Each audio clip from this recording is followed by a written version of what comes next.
Untamed is going to be untamed. It's going to be a little crazy. I want to talk to my people. I want to talk to my brothers and sisters. We can have grace and humility in how we interact with other people. Oh, hot dog, look at you. And nobody talked about what's really happening. And let's have conversations about what truth is.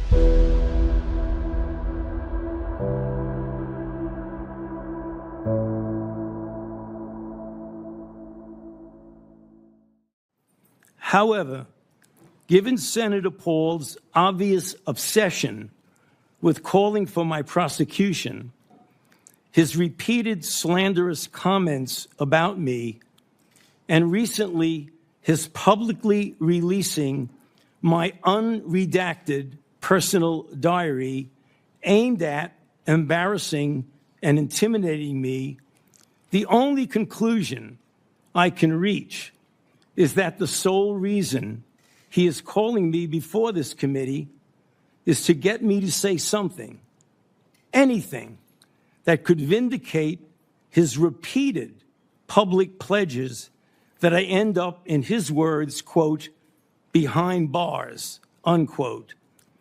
Any reasonable person who has followed his unhinged obsession with me would readily come to the same conclusion. Therefore, although it pains me to do so, because of the respect I have for the legislative branch of government and my decades-long record of cooperating with Congress, under the advice of my attorneys, I will invoke my right under the Fifth Amendment of the Constitution to refrain from answering your questions. Thank you.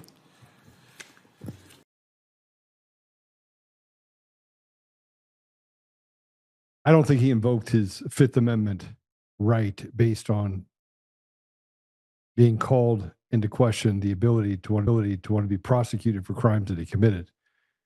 I think that you have to look in totality of everything that we've dealt with as Americans, and it's not just Fauci, by the way. It's other people that were sitting on that panel. There's other people in Congress. There's Democrats, Republicans. This isn't just a Democrat game. This isn't just the Democrats are going after and doing bad things to Americans. They won't pass the SAVE Act. Not sure the SAVE Act would do any good. But Fauci is demonic in everything that he's done. You trace it back to the 1980s. This is a guy that said you can look across the room and get AIDS. He said that. He literally said you could be in the same environment so he could look up at you and all of a sudden you end up having AIDS. It's foolish to believe this is just a Democrat problem. I want to bring to your attention that the person, Congressman Feely out of Florida, was a Republican that asked Clint Curtis to build a system that would be able to withstand the public scrutiny, but was able to flip votes to affect elections. He had a Chinese company that Clint Curtis worked for, do that work for him, a company that was later indicted for crimes for sending back things to China. This is true. All this is true, by the way. Republican. And I want to remind you that it's Republicans that won't stand up and kill the filibuster. The Democrats will kill it day one. It's Republicans that basically are doing the harm to our nation today, not Democrats. I want you to eat that sandwich as I bring in Kyle Seraphin. Kyle, welcome to the show. Hello. Hello.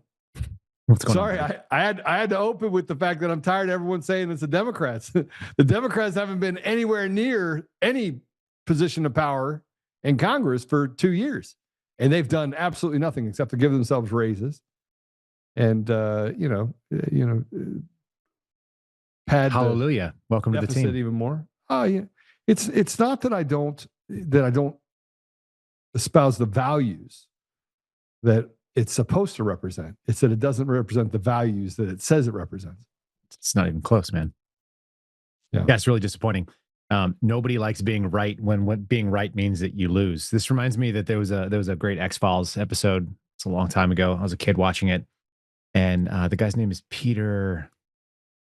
Somebody will remember it. And I knew it a little while ago. Anyway, he's this actor. And he comes in. He's playing a psychic or like a clairvoyant, and they're looking for some lost missing person or something like that. And anyway, they're driving around and he takes them to this place and they get stuck in the mud and they're trying to find the lost body and nobody knows where it is or whatever. And they spin the tires and he gets out and Fox Mulder gets out and looks at him and he goes, "Why are you smiling?" He goes, "I'm not smiling. I'm wincing because the car is on top of the dead body.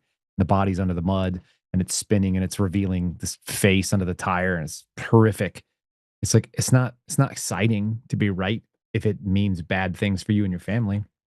It's not exciting for me. I hate it. I don't like being right. I'd rather be wrong. I would love to be wrong. I was wrong that we were not going to have an election, although I'm not sure that we had an election in 2024. Someone has to tell me how it was different than what happened in 2020. It wasn't. They just picked a different winner. That's right? Kind of what I think. So then you can't tell me that we did it. It means that somebody else allowed it. Look, they've been stealing elections up and down the ballot in every other state. Virginia, Nevada, California. I mean, we saw it happen with Spencer Pratt and we did nothing about it. I just want to point out that the American people, we did nothing. Dude, we watched it happen. We just had a president come out and say the Chinese were meddling in our election for 25 minutes in a national address. And then the FBI director went to China and then he came back and he said, "We're having a really good time. We had a nice time in China. We got to meet with the Minister of Public Security or Public Safety, whatever." It's like, nope, that's not doing it. By the way, I went back and re-listened to all the Kash Patel audio and the press conferences from right after Charlie Kirk was killed. Why would you do that? Just to remind myself what a dipshit he is, and it's really bad. I mean, I keep trying to figure out how is it that people have gotten so lost, and they're looking at things and they see phantasms that are not there. They're looking for conspiracy where no conspiracy is required. They're ignoring conspiracy when conspiracy is obvious. All right. So there's an obvious conspiracy that the guy who's sitting in the White House, which a lot of people don't, he just posted about it today. He said Operation Warp Speed was incredible and it was the greatest thing ever. And I was responsible for putting out 3 vaccines and they're all great and everybody is great because of them. And nobody should be compelled to get them, which is true. But like, I'm the best because I came up with these things. And everyone went like, yeah, that's the hero of the Republic. That's the guy. One, Donald Trump has come up with 0 vaccines in the history of his life because he's not a scientist and he doesn't do vaccination work. And then he took credit for the work that was poison. Well, I mean, some of us saw it at the moment. He's the CEO. He's not, but he's not the CEO of the pharmaceutical companies that made them. No. He's just a guy that said, yeah, there's going to be federal dollars behind it. Green lighting federal dollars to do something is not the same as doing something. For me, it's the same thing as a general saying, I'm responsible for like that. That's Barack Obama saying I killed Osama bin Laden. It's like, no, you didn't, dude. You couldn't do anything close to that. You didn't have the tactical capabilities. You didn't have the strategic ability. You had a global command authority to say yes. You could argue that he didn't even have the ability to shoot a basketball shot. I think it wasn't plausible. Feasible. So anyway, I look at Donald Trump the same way, though. Donald Trump, non-athletic, chubby man, bunch of money, has not lived in the real world forever, basically for more than my entire lifetime. Hold on, time out. Fact check. President Trump was an athlete in his day. I mean, he is 80. When was that? In the 30s? How old is he? It's in the 50s. Right? Yeah. So 30 years before I was born, he was doing sports for a few minutes, for like 12 minutes. Oh, he was a wrestler. He went to, yeah. I think he played football. I want to see. All right. Somebody find some pictures of Trump in a singlet. Find it, Joe. Make it happen. It's just offensive that people look and they go, this is going to be the hero. This is going to be the solution. People thought they outsourced a revolution, like a violent revolution. And I think they probably lucked out that we didn't have that, because not Donald Trump would have equaled some ugly stuff. And yet it's the same as it ever was. You got all 3 sections of you've got the House, you got the Senate, you've got the White House. And if we're being fair, you have a majority on the Supreme Court that should be theoretically favorable to what you're about. And even if you get some people that jump off the aisle and they close ranks with the liberal side, at the end of the day, you've gotten a bunch of Supreme Court decisions that have gone your way as well. And so the left will claim it's a vast, deep, ugly Supreme Court that's covered by the right wing. And when you see those things, having all 4 of those sectors that are covered out, that's all the branches of government that have any say, right? And they did it. What are Republicans doing? A couple of decades over. Republicans are crying about communists, which is a fantasy threat, while they are in the position of power to do something. And they're like, if you don't give us another shot again for another couple of years, then the communists come in. All I think is that MAGA wants to be the opposition party. I think the Republicans like being in opposition. It's way easier to bitch about the problem than it is to do something about it. And they're not going to do anything. And I mean, that's how you end up with Lindsey Kyle, Graham's sister as the senator from South Carolina, and she's going to do a permanent run on it. Listen, I'm going to tell you right now, it is not the opposition party. The people that are in positions of power and trust do not represent the American people on either side of the aisle. Let's get really clear. Yeah, I agree. No, it's fake opposition. It's the KFAB opposition. It's like they're the heel. They're not really the bad guy. My next door neighbor is a Democrat, right? Right. My next door neighbor is Democrat, and we have great conversations. I mean, I wouldn't say that he's right about anything, but we have great conversations. He's listening to this right now, probably saying, well, I'm probably right more than I'm wrong. And I'm thinking, well, I think you're wrong all the time. So there you go. But we don't talk but you can about have civil conversation. Right. We don't talk about communism. We talk about the betrayal of the American people. Right. He believes that it's both parties. He believes that there is no left or right. And I'm not sure I believe left or right. And I think that there's just right or wrong. But at some place, he said that the betrayal and the people have been left behind in every facet of our society. And it's not just a U.S. problem. It's a global pandemic, which shows you that there's a small group of people globally that are controlling the outcome of every country. And that most of that lies in the intelligence community, and most of it lies in the CIA and these other apparatuses in other countries that have largely taken and put their talons in. And the last step was over the last 20 years, they had to have the ability to affect the outcome of every election at every level, whether it be the school board all the way up to the presidency. And they have it. We are a captured nation right now. Yeah, I agree. I mean, so we agree. Yeah. I just want to punch people. And that's why I see people LARPing and they think that they're gonna engage themselves in some sort of a investigation, when it's like Anthony Fauci walked in a free man with a $400,000 a year government pension and millions of dollars in net worth, and then he walked right out again after saying that he wasn't gonna say anything because he didn't feel like it.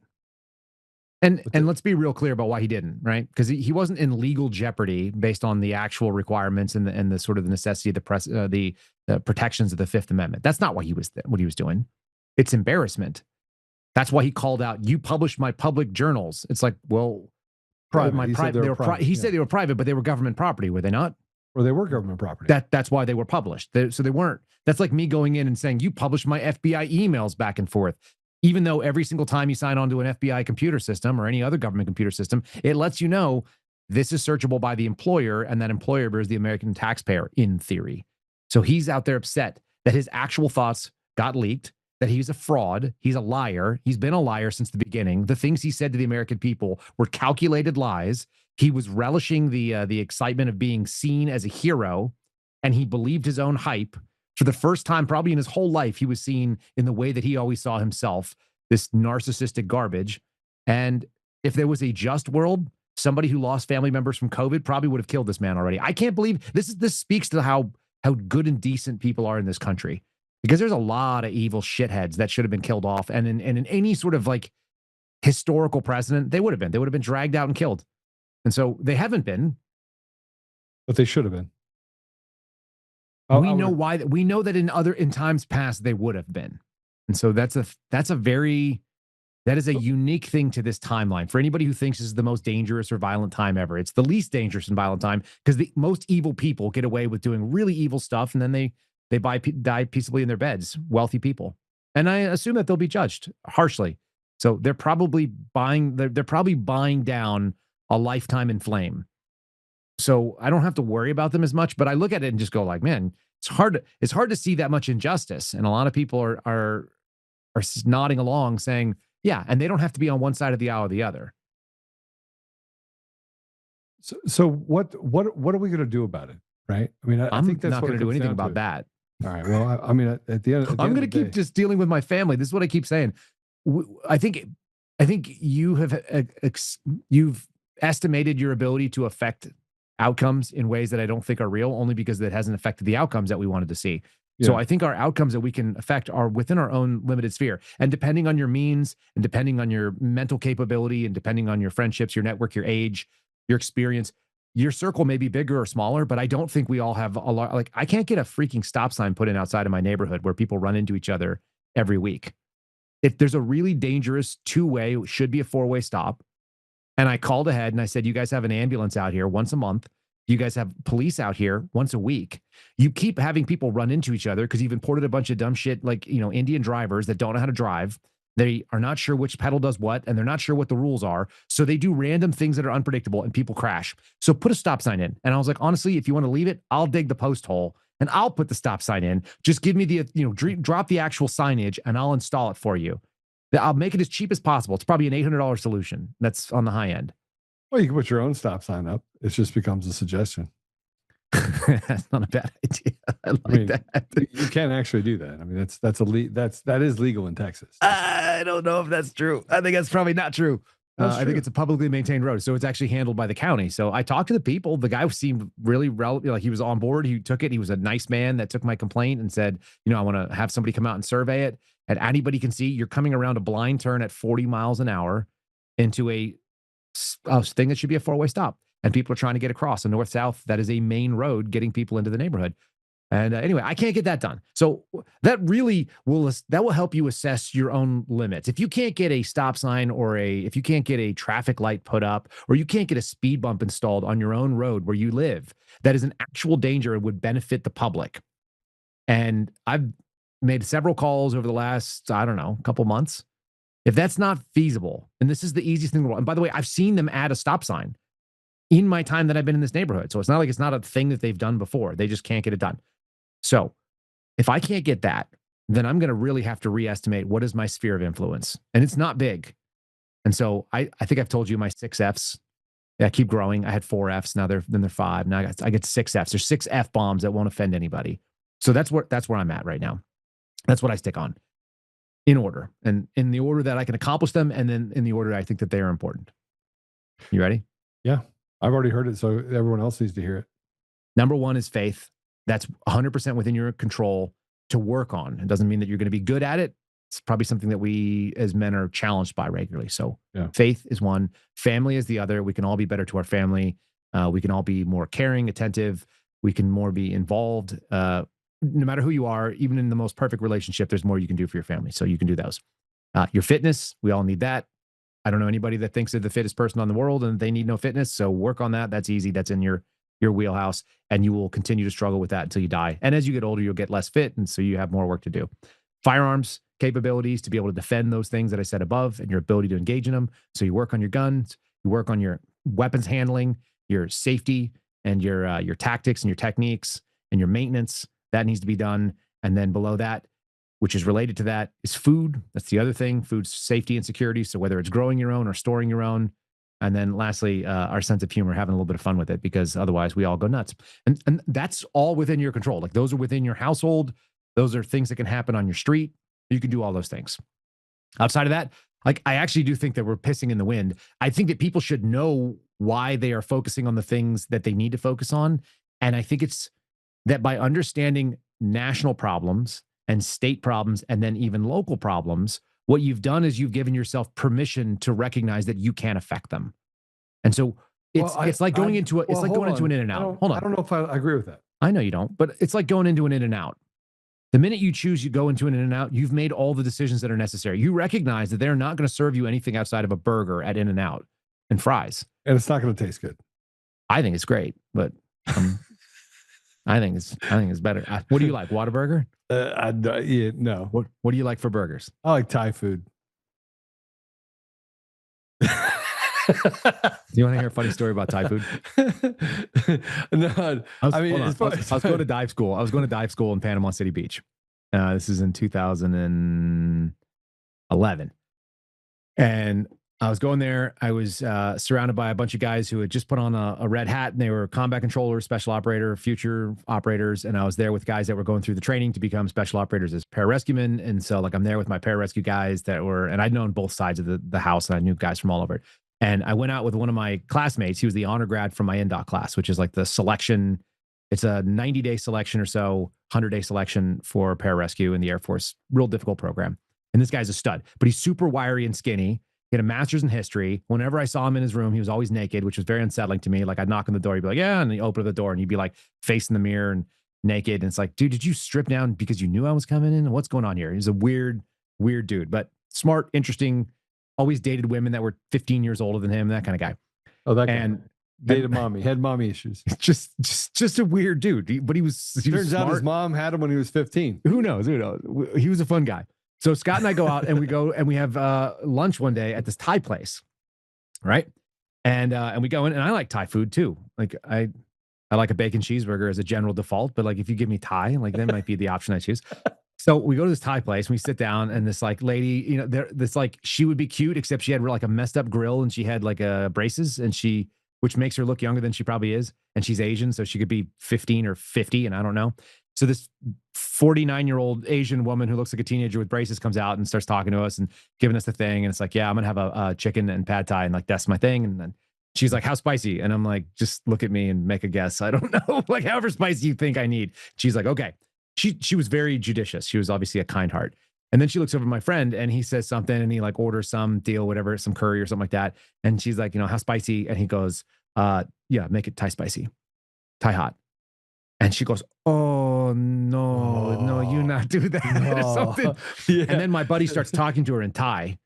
And that's how I learned out my friend, who I had seen running around the barracks naked, and we'd gone through a bunch of swim training together, and we'd done a bunch of had also lived in Thailand for like a year and a half, and like ran around in the mountains of Thailand and had like a real taste for Thai food. So he starts chatting it up with this lady who probably is old enough to be our mother, for all I know, but she looked like a teenager. And he's like jammering back and forth, and at the end of it, I go, dude, what the F was that? And he was like, oh, yeah, I used to live in Thailand for like a year. It's like, well, wait, I feel like I should have known that about you. You're not that old. Like, he was 28 years old at some point, and he snuck in that he lived in Thailand. Anyway, sometimes you learn things. That'd be a great place to live, by the way. We can be surprised by people. Yeah. But it turns out to be like not that many times. Mostly they just do what Fauci does. I could have told you what Fauci was going to do before he went there. Well, so here's the problem that we have, right? We have a natural distrust of others because we have been conditioned to trust no one, right? It started in the 80s when they said, you know, stranger danger. And they started there. Like, you don't. My generation grew up on the X-Files. We want to believe, but also trust no one. Yeah. And you know, milk cartons on every corner. And we went through this stage where we didn't believe it either. I mean, it was kind of like, yeah, okay. We didn't. Did they ever find the milk carton kids? Did you ever see like or were they just gone forever? I think a vast majority are probably gone forever. That brings me to the Pizzagate and all the other stuff that we're learning about today. Okay. Now we really don't trust anyone because we find out that our government plays for Team Evil, and it's the whole idea that the reason why Epstein can exist is because the system is Epstein. Right, the system is the people that want to piddle children, and they every now and then you want to throw a couple pedophiles in jail, but they're proven that the people at the very top, these guys that wear the black robes, are letting pedophiles out on the street after 6 months after raping a 9-year-old. So they're all a part of this entire system, right? And so we're now learning that the veil is being pulled back, and we're learning that our government is just Team Evil completely. And we thought we were Team Evil, and then our neighbors were Team Evil. It turns out that the people that are running us are actually Team Evil, that now want to call a man a woman a man, and groom and piddle our children and create education environments that make them probably dumber than rocks, and do things that favor just a few people while pissing on the rest of us and treating us like house. I mean, because that's in essence what they've treated every person as. Just a casual drop. I mean, that's the reality. Right? They want to appropriate that name to a race. You can't. It's everyone. Everyone has become it is. Mm-hmm. It's a caste system, and it's the haves and the have-nots. And the reality of it is that, you know, when I grew up, you know, we thought we solved racism. We thought we solved a lot of these problems because we didn't give a shit about it. Right? Nobody cared if you were white, black, green, yellow, purple. And you were gay or straight. We didn't care. Right. But they take the one thing, the Matthew, what's the guy's name?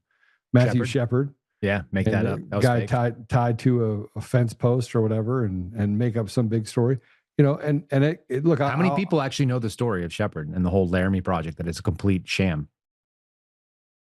I don't know. I know I gave money back then.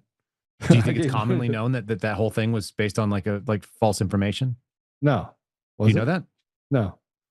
You guys should look up. You should look at the story of Matthew Shepard. Yeah. He was like, it was a drug deal gone bad. It had nothing to do with him being gay. And I think if memory serves, the drug dealer that he was involved with also had like a side romantic interest in him. So it had nothing to do with him like finding some homosexual guy and then leaving him out there on a barbed wire fence that we've all heard about. Yeah, that's what we heard about. I mean, that's what we heard, but that's not what really happened. Like apparently the story is that he owed money. It was a crystal methamphetamine sort of situation gone wrong, and there were all these implications between the people who were involved, and so it had nothing to do with homosexuality or bigotry or anything else. It was just like if you screw with people's money in the drug world, then you find yourself made an example of sometimes. But that didn't stop anybody from running on it and taking a bunch of money up. And there's still an ongoing Laramie project.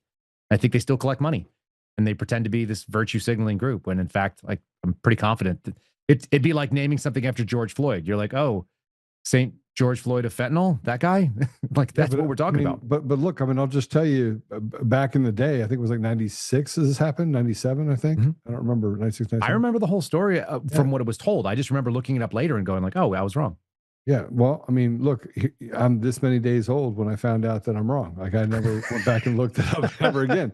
But I can tell you right now that I sent money to them. I sent money to the parents for the project. They had this huge thing before they had GoFundMe.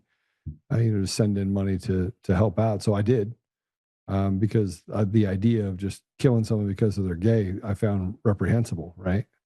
So yeah, it is reprehensible if that's the reason why. There was a story published in 2013. I'm just looking it up. It says that the attackers knew each other, that it was over a local methamphetamine subculture, and the murder was about a drug and money dispute gone wrong.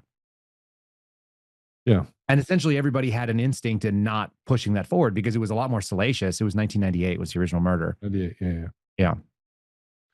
Well, I mean, look, at the end of the day, but this is why we've gone from a high trust society to this low trust society where the things that you knew were true, you find out either they weren't true at all, or there was a lot more to the story and something was played up for a narrative that was done on purpose. It was done for a reason, and that reason was to benefit somebody else. Like it was a nefarious purpose. And so people feel like their trust is constantly abused, which it is. I mean, we live in a lower trust society, which is why, you and I used to go out and play when we were kids. You could go all over the place, whether you lived in an urban area or you lived in a rural area or a suburban area. You could get away with being gone for hours, and your parents had no way to contact you. There were no cell phones. There was no, you might call them when you got out of the movie on a payphone and tell them that you were on the way home or something like that, or that you were ready, and then you'd hang out there until they picked you up, or whatever the story was. That was your life. And today, kids got freaking AirPods stuffed into their shoes. Someone's cutting open the foam of their freaking tennies and sticking it in an AirPod because somebody might snatch their kid, or at least they think they might. And we have parental kidnappings and divorces where parents are no longer together. So that could happen from there. And there's just this massive amount of distrust, let alone the fact that we have brought in a bunch of people into this nation that don't share our values. And they didn't come in selected by value. They came in for financial opportunities that are taken from other people who are working their ass off. It's incredible to me that there are levels. I don't remember if you saw this in New Mexico, but Gary Johnson made the argument back when he was governor of New Mexico. He was like, I pushed something forward. And what I did is I led a progressive system where we would give public assistance to people, and they could come and get a job, and they could get a full-time job, and we didn't cut off the benefits because we understood that if you came from not having a job to having a job, you probably needed a little bit more time on the ladder, like us holding it still before we could pull the ladder out from underneath you. Maybe you needed to get up another rung or two. So they had a progressive system where they would wean you off public assistance, and they would actually incentivize you to go make more money by making it on your own, to the point where you made more money than you would get on public assistance, and now you're launched. And so he had this program, and basically the state legislature, which is a Democrat program, they destroyed it.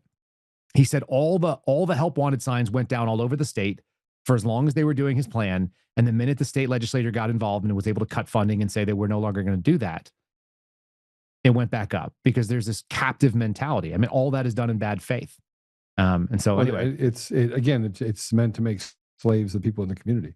I mean, the whole idea of what we deal with today is benign bullshit, right? They say they care about poor people. They don't. They step over them, give entitlements to this new generation of foreigners that come in here. They're trying to replace. I mean, this is genocide and ethnic cleansing of Americans and the American ethos. That's what this is. I mean, they basically, it doesn't matter. And if you're a veteran, by the way, it's even worse.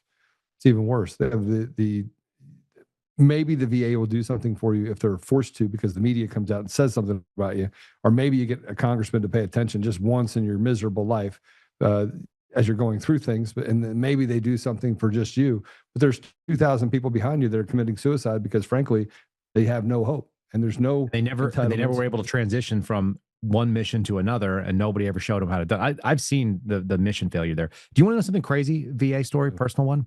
Yeah. I when I was going through the stuff I was going through with the FBI, and we may have talked about this previously, but I knew that my FBI time was over because of the way that I was put in a corner for 6 weeks and they'd taken my paycheck for 3 months. So I got stuck at home, not allowed to come in. This is all Fauci related, it turns out.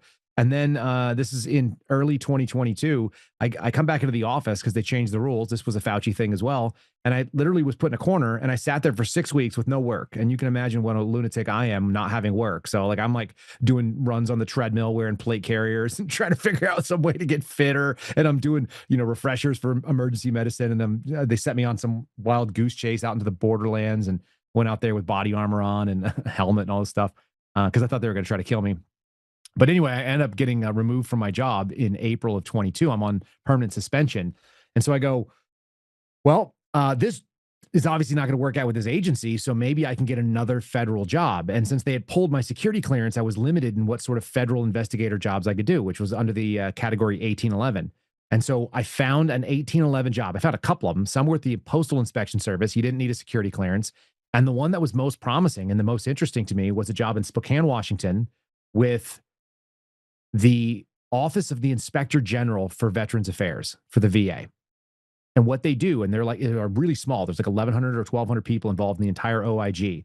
And they investigate fraud and malfeasance that takes place with federal dollars on like hundreds of billions of dollars of federal money from the VA. And they essentially hired me. They told me where my office was. We did a 4-hour interview that was supposed to be for 30 minutes. After the 30 minutes, we just were like shooting the shit and talking about what these guys, where they live and what are they like and what their previous agencies were like. And they all had like side hustle jobs. One guy owned a Wi-Fi company that installed Wi-Fi in houses. Another guy had a wedding venue that he operated. Another dude had like these were their side husles. They were just doing stuff because they were allowed to have side gigs. And one guy was like a rafting guide or a fishing guide or a hunting guide or something. Now, that would be fun. I would do that. These guys all had like cool things. Like one dude like ran a 10-acre wedding venue on his house. And like, so a couple of months out of the year, they made $150,000 a year renting out their property and setting up for people's happiest days. It sounded awesome. Anyway, these people were really cool. There were 4 or 5 people in the office. They were all really nice. I got along with the people I interviewed with, the entire department. And they basically said, this is your job, because they couldn't hire anybody else. Joe, they had one spot open and they were looking for either a GS-12 or GS-13.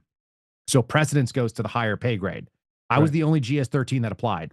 I was also working at the FBI and I was also a 10-point disabled veteran for preference. They couldn't have hired anybody except me for the job. Okay. So this is July of 2022. I know the FBI is probably not feeling real great about me. I'm never going to go back to work there. I'm technically an FBI agent on unpaid suspension forever. And I told him about my scenario. I'm like, look, I got active lawsuits. We got an EEO case. I'm getting screwed over by the agency. I'm just looking for a way out to come and keep working on behalf of the American public. And they were like, we have so much fraud.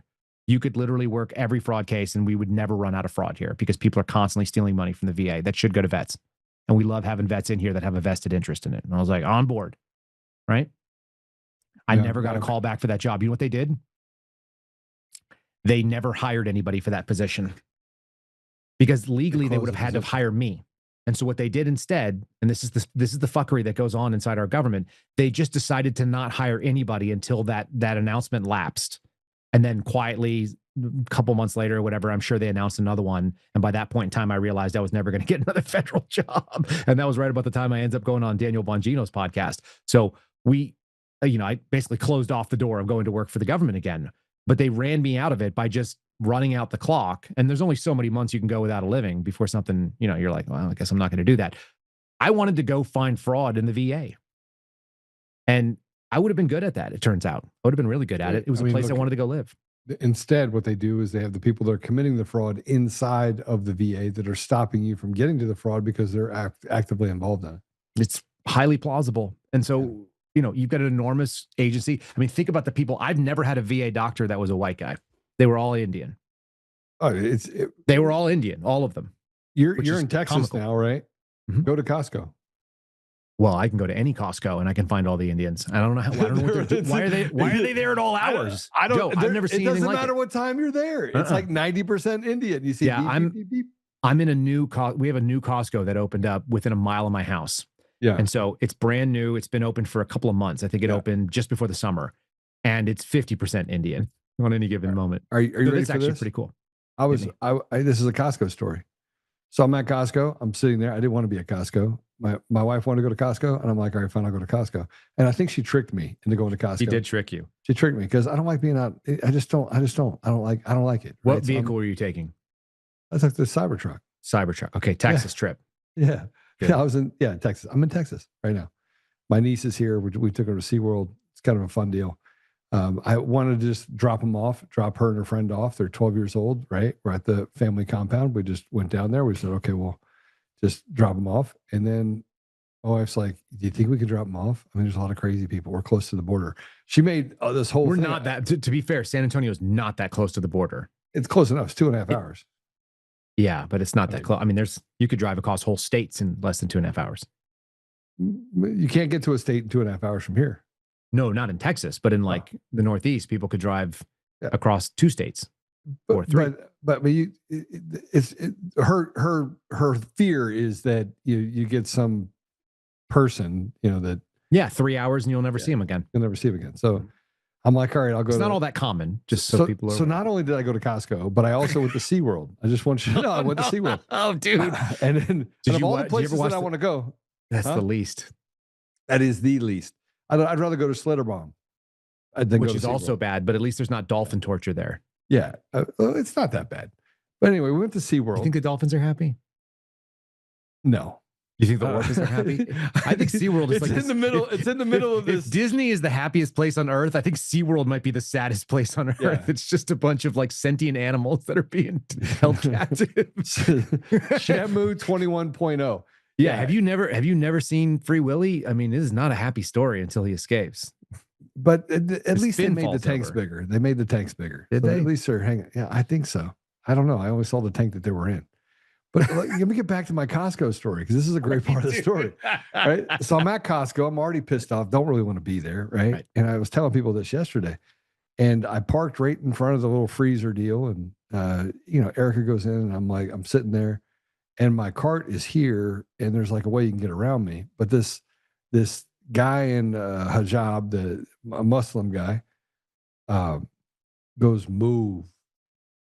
And I was like, what? Is he in sandals? I was like, yeah, oh yeah. And he's capri pants? Thing. Yes. Yeah. I know that guy. He looks like his pajamas. I know that fucking guy. He's wearing his pajamas. I've seen that guy. And so why is that guy at all the Costco's? He's at all the Costco's. But he told me, he said, move. And I was like, yeah, that's not the way you get me to. That's not the way you get me to do anything. Coming at my man all wrong. Yeah. So then he said, move again. So he said, move a third time. And I at that point, I was like, listen, let me tell you what's about to happen. Something really bad is about to happen to you. I don't like the way you said that. I want to. You can say, please. No, I think there was a more fun way to do it. Oh, no, I was not. You were in like publicly acceptable mode. I was in publicly throw this guy around like a ragdoll mode. I know, but the deep thing in your heart was like, I'm about to eat your soul. What if you'd said that to him? No, I wasn't going to do that.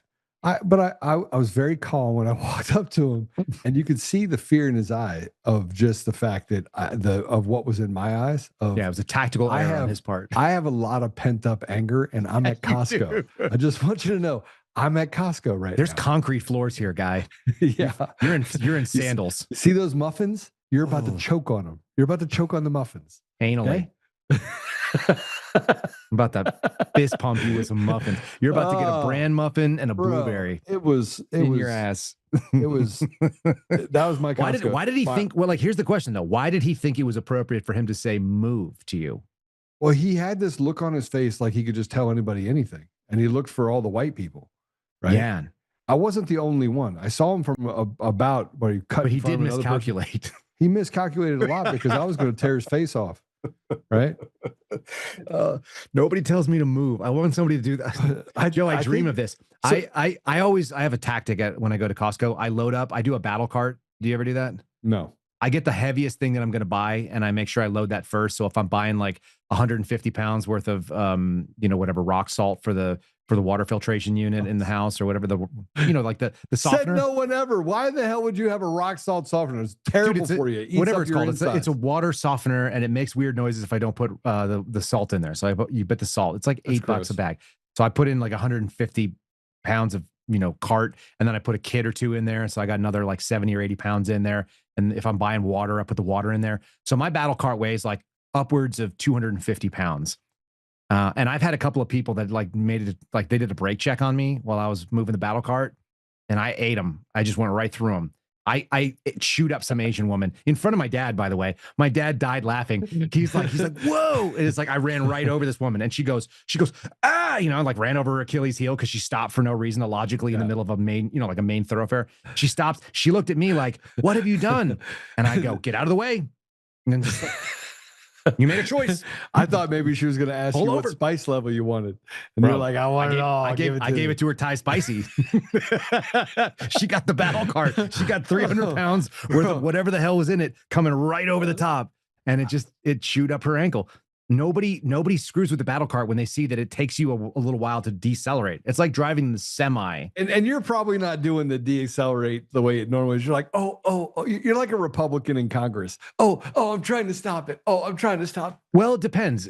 I'm not going to try to like run over a kid, but if you're like a weird Asian chick who randomly stops for no reason, and it's the second time you've done this, I'm done worrying. Actually get, yep. Look, if you forfeit your safety, if you think that I'm going to be responsible for your safety, I'm not. I didn't sign up for that. So yeah, I'm willing to run over. What did you do to him? I didn't do anything. What's his name? Abdullah. What'd you do to Abdullah? Yeah. No. It was Hijab Bob. I already named him. Hijab Bob. Hijab Bob. Hijab Bob. Yeah. You spent a lot of time in the Middle East. I don't think that was his name. I think you could probably guess better. Anyhow, what did you do to him? Okay, his name was Muhammad. They're all Muhammad. How many times was his name Muhammad, though? Was it Muhammad? It was Muhammad Abdul Muhammad. Muhammad Abdul Muhammad. Alhamdulillah. Yeah. Alhamdulillah. What does that mean, by the way, when they say that? Alhamdulillah. Peace be upon you. Alhamdulillah. Yeah, I don't want the peace. All right, so you weren't bringing him peace. You were bringing him Joe Oltmann's freaking internal rage fire. Actually, I wasn't. It was weird because the first time he said it, I was like, excuse me? I just like to look up like, huh? What? I just watched Back to the Future the other day, and you're inside your head. It was like the Marty McFly turning on the amplifier in the opening scene where he's like, oh yeah. It's like maxed out at 11. And I was feeling it. I don't know why I was feeling it, but when I got there, I was looking for a problem, and he must have seen it. I must have been wearing a sign that said, I have a real problem right now, so I think you need to solve my problem. Give me a reason. What happened? But I mean, here's the greatest part. Oh, he did. He literally he didn't even try to get into there at all. He just turned around and ran away. Right? He was like went to his wife and he said, "We don't need eggs that much." But why would you pick a fight with a 230-pound dude? Right? You're looking soft. You're not looking as hard as you used to. That's it. I'm it's the gray in the beard. Hard. Must be looking soft. I don't know why. Maybe you need some of these white walls. Maybe you need to let me do the ninja barbershop on you. I'll clean you up with a high fade. I probably need to. I could trim you up and make you look a little bit more lean, more aerodynamic. All I know is that at the end of the day, when my wife walked out, she goes, "What was that all about?" I was like, "He was just having a conversation." Yeah. She goes, she knew better too. She was I was red. I mean, my face was red, and she knew. When I walked back to the cart, I still looked up and saw her because I don't want to do that in front of my wife. She was like this. She was like, something burning. Yeah. Like, my seething rage. Hurt someone. She goes, we should get out of here. We should get out of here. Hey, somebody just said they don't consider a Cybertruck a truck. It's not a truck. Did you tell people what happened to us when we were? Do you know how many times I've told the story of us going to Office? Was it Office Max or Depot? Oh yeah. You had to bring up the gay shit and God, that was funny though. Because here's the thing. Listen, Joe, you and I had a moment that was funny that we can always laugh about. Yeah, that man did not know what happened to him. He's still thinking about it. He's at his counselor's office. He's still thinking about it. Yeah. He's like, listen. He's talking to his therapist, and he's like, look, the other day I was thinking about maybe considering selling off my truck and getting a Cybertruck. And so I happened to see the first Cybertruck and the driver of the Cybertruck in a way that I could approach them and ask them a question. So here's this man getting out of the Cybertruck and his young sidekick, and and he's much better looking, obviously. And they're walking into this store, and the driver of the Cybertruck is on the phone. They didn't know it, but he's on the phone with like the Prime Minister of Micronesia or the Attorney General of Colombia. You were talking to Mario, I think. No, was I talking to Mario? Yeah. Okay. I just make up the story because it's funnier to say you were talking to somebody in Micronesia. I don't even know where that is. Anyway, you're talking to like an executive head of state or head of state-ish person in another country. Was it Guatemala? It was Guatemala. It's not really even a real country. So you're talking to a person in a foreign government. And so you're occupied. You're like doing this, and you're talking, and you're looking over at me all side-eyed, and the guy goes, "Hey, that's a Cybertruck," or something like that. This guy's in his 50s, and maybe he was older. And I go, "Oh yeah," and he goes, "How do you like it?" And like, it's not mine, and I've just ridden in it for the first like 11 minutes of my life. I'm on the phone, and Joe's on the phone. He's busy. So I look over at him, and I go, "Oh, I think he likes it he likes it a lot. But you're only allowed to have male company in the front seat, apparently. He always rides with other dudes now." And the guy goes, "Oh, what?" He's like, and he walks away slowly. And Joe looks over and gives me this look like, "Don't do it." And I was like, "Yeah, it's pretty cool, this truck, but I think it makes you gay. So I think my friend is gay." And he's like, "What?" It's a complete stranger. And I was like, "Cool." And then you're like, "Hey man, we need to get these markers." And I'm like, "Sorry, sir, we got to go buy some markers together in this store.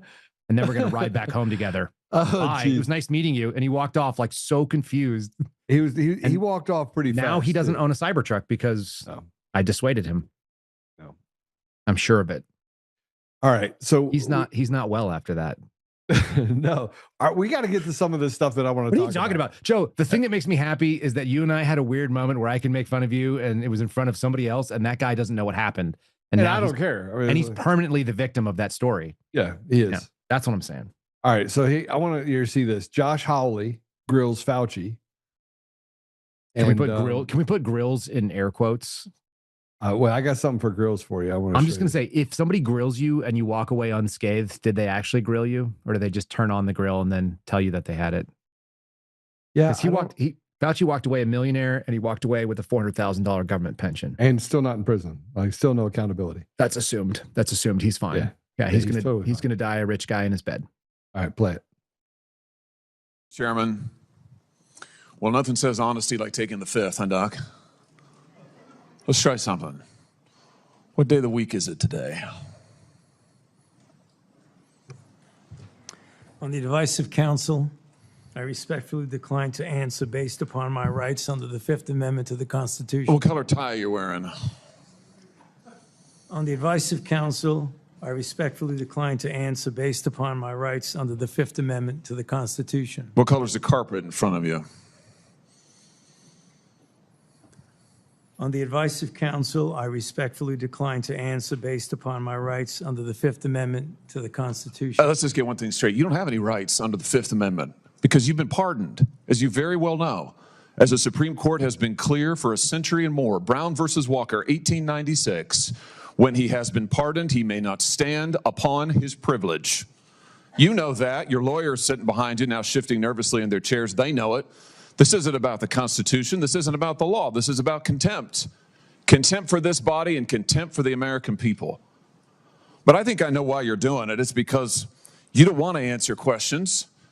It's because you did all kinds of terrible things. It's because during the pandemic you got rich, didn't you?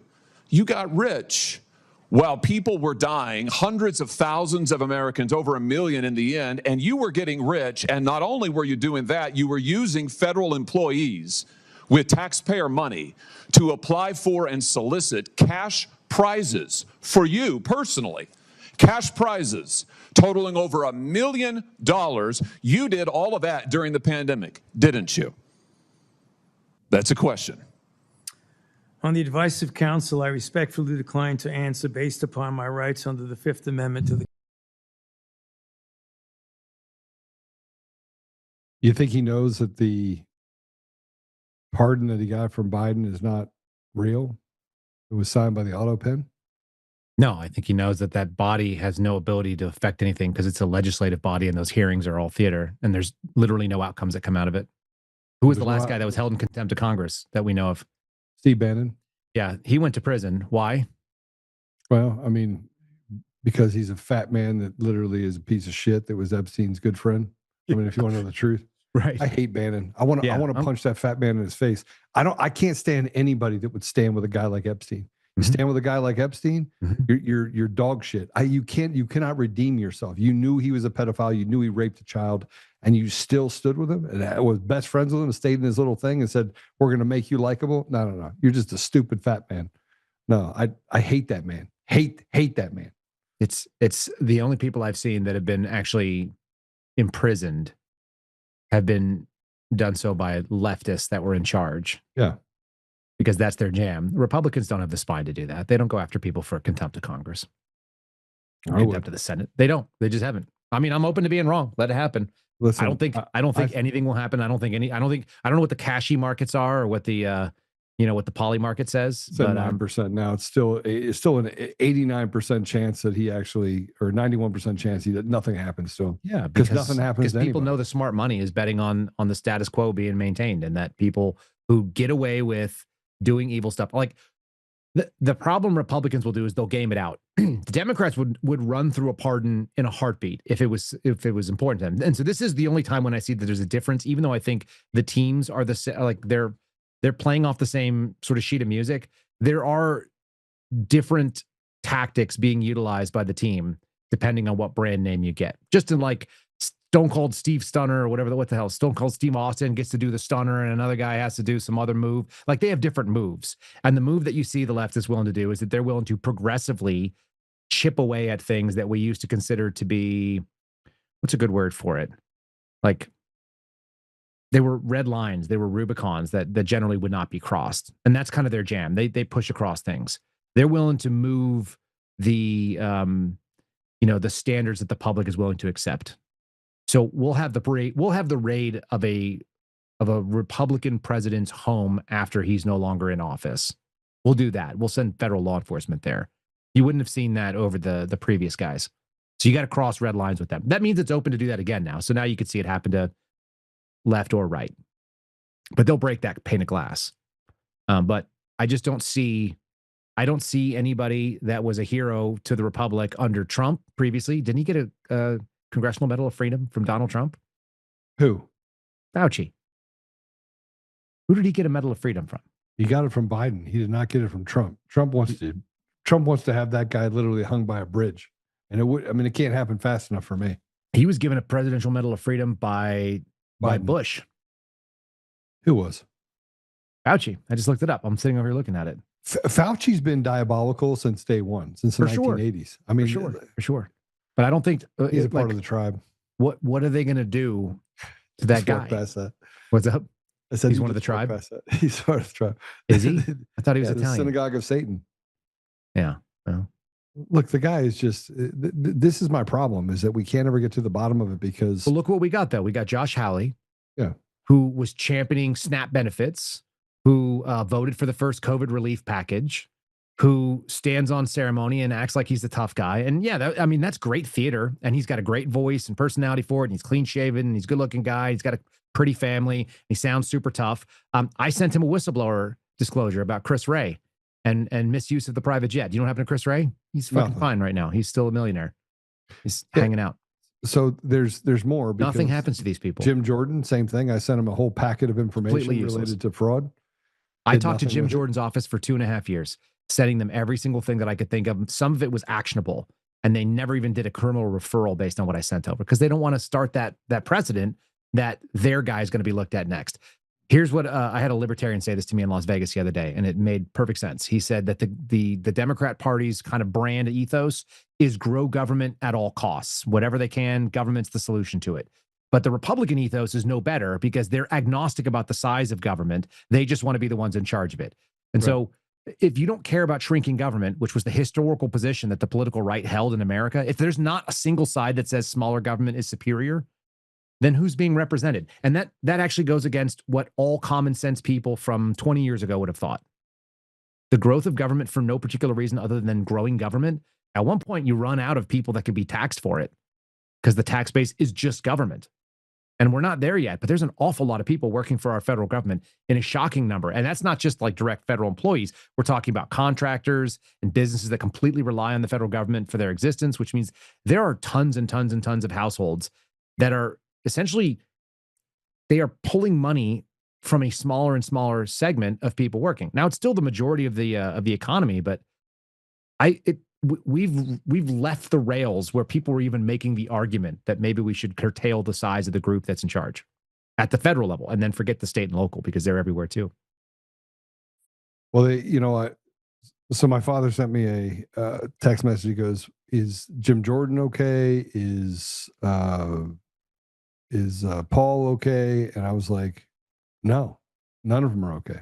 Do you know I saw Rand Paul in Las Vegas. Yeah.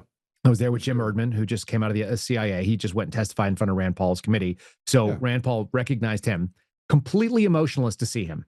He sees my friend, who's a freaking American hero, who just left the CIA and did a bunch of disclosures about COVID, about election interference, about UAPs. I shared it. He's what the CIA should be. He's what people think the CIA was a long time ago. And he's the thing that you want working at the CIA. He's like a person of principles. He's willing to grow and learn. He's been overseas, stealing from other countries, which is what we think the CIA is supposed to be able to do. Put America first and, damn the consequences and put their life on the line to do it. And he did those things. And he was a Ranger Battalion guy before that in the Army. He's just an awesome guy. And Rand Paul's at this event. So he comes up and, my buddy Jim's like, "Hey, I want to take a picture with you and the senator." And I go, "Sure." So I walk up, I shake Rand Paul's hand. He looks me dead in the eye. He has absolutely no fucking idea who I am or why I'm standing there. He knows who Jim is, and he has no emotion about it. They take a picture, and then we walk away. He has a few words with Jim, and that was it. It's like, I just laughed. I'm like, number one, I'm glad he doesn't know who I am. Number two, I fed information to his party for over 2 years, like 3 years during the Biden administration, and you don't know? There were guys on the dais that were reading my name into the record on a regular basis, right next to you, including guys like Josh Hawley. And I know they all knew what was happening there. And what do? Nothing. Nothing.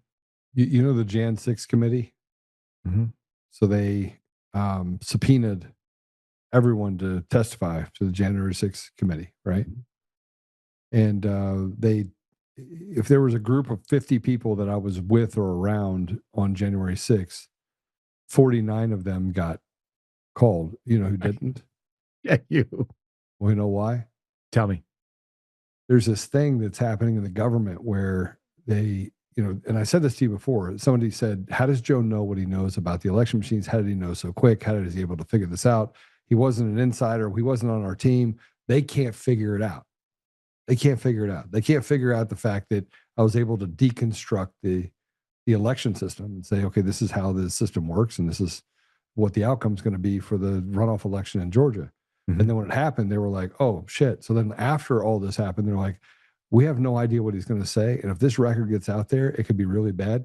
And this is a lawyer, by the way, for one of the 49 people that got called. Mm-hmm. They're like, "Joe, they can't afford to put you on that stand because you are a loose wire." And yeah, you're a liability. Well, that's essentially what Jim Jordan's people said to me about the thing that I'm not going to back any system. I'm just going to say what I think is true, whatever that looks like. And so they said, "You're too politically hot." Yeah. And what that means is that I will call people on the right, or in the Republican Party on their bullshit, and I'll call people on the left on their bullshit if I think it's bullshit. And I might be wrong. Look, I'm not saying I have like some sort of like magical gift to understand it, but it turns out a lot of the things I'm saying are accurate. And my qualms with the system are based on a pretty educated guess of deconstructing what the system looked like when I was looking at it. I'm not an election system guy, but I can tell you what's wrong with federal law enforcement and the way the intelligence apparatus works because I've seen it. Yeah, I can see what it does. You also understand how the apparatus it works and doesn't work. I mean, let's look at there's a certain amount of providence that happens when you uncover things, right? So me uncovering the election stuff, I was just looking at Coomer, right? Coomer, I wasn't even looking at him. I was looking for Antifa journalists. So I wasn't looking for him at all. There was no, I'm going to look into elections. That wasn't even on my mind. It wasn't on my radar, right? Mm-hmm. Now, let me fast forward a little bit and give a little bit of context to this Providence deal. You were on location with Kirkhoff. You were we were at the watching the house next door, neighbor, right? Over the pipe bomber. Yep. Right. She's next door. You get a call from Steve Baker. Steve tells you he's working. 5 years later, I get a call from Steve Baker. 5 years later, you get a call from Steve Baker, and you say, "Is this the address?" And he was like, "That's next door." And you're like, he told me what the address was. I think my actual first words were MFer. They were in on this. Yeah. Because there's no chance that I'm watching a house a week after January 6th, and 5 years later, my friend comes up with, independent of all things, and I'm not consulting or telling me what he's working on at all. He told me, he's like, I think I have a pretty credible subject for the pipe bomber. I was like, oh, cool. Like, what are you into? And he was like, it's not ready yet. Like, I don't feel confident with the information I have. I'm not even going to tell you. We're working on this though, and I think we're getting to something. And then he calls me up and he goes, do you remember when you were doing surveillance in the Northern Virginia area on the person of interest 3? I go, yeah, of course.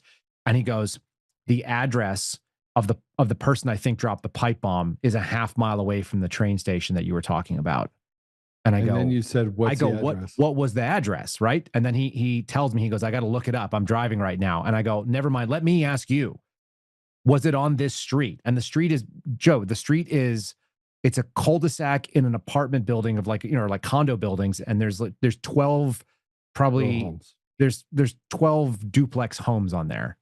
So there's not very many. And I'm like, is it on Steps Court? And they don't live there anymore, so it doesn't matter. I go, was it on Steps Court? And he just goes, oh my God. And he like pulls his car off the freaking highway. And then we looked it up. And I mean, imagine you working on something and someone telling you, yeah, I was there 5 years ago. Yeah. It's just, and then the best part was the FBI actually, through Kash Patel and Daniel Bongino, were out there telling the White House. They were smearing my name to the White House saying this guy is a liar and he was never even on that team. And then guess what? Somebody from that team came forward to a member of Congress and shared the emails and the roster for the people that were working that day. So and why is Dan Bongino and Kash Patel working against the interests of the American people? Who are they? I think different reasons. I don't think they're the same reason. I mean, but the point is these are this is quote unquote our team. This isn't our team though, and I think that's the thing that we look at when we talk about President Trump. And this is one of my biggest frustrations. It's not my frustration in the fact that he's trying to navigate. Look, I've been the CEO of a company. We have lots of people that are working against your interests within your own organization. That happens. No matter what company you have people that I consider what are called boat anchors, right? Boat anchors are people that are trying to slow you down. Well, you're in government. The slowing you down is even, you have 8,000 boat anchors behind you. Sure. Trying to stop you from moving anything. But some of them are fatal and some of them are non-fatal. Would you agree? I mean, I think fatal is when you, I mean, like if a company and it's like the people that are doing the production on your product, if you are no longer producing your product, then like that's going to sink you. And then at some point you have other problems in customer service or maybe in the logistical chain for speed, or maybe you have people in your sales team that aren't performing at the level you wanted. So you got different things that can kill you in different ways, but there are some things that are fatal right away. The problem is that the intelligence agencies, the IC, that means ODNI, the director of the CIA, and the FBI. Those are critical choices. And Trump has made bad choices at DOJ in both terms, and he's made bad choices in the FBI in both terms, and he has chosen poorly, and I think in a really suspect way, for the CIA. And ODNI, we had Tulsi Gabbard, who seemed like she was on board with doing the right thing. She's not there anymore. Now we've got a guy who used to be a United States attorney. Pulte's gone. Actually, they just confirmed Clayton.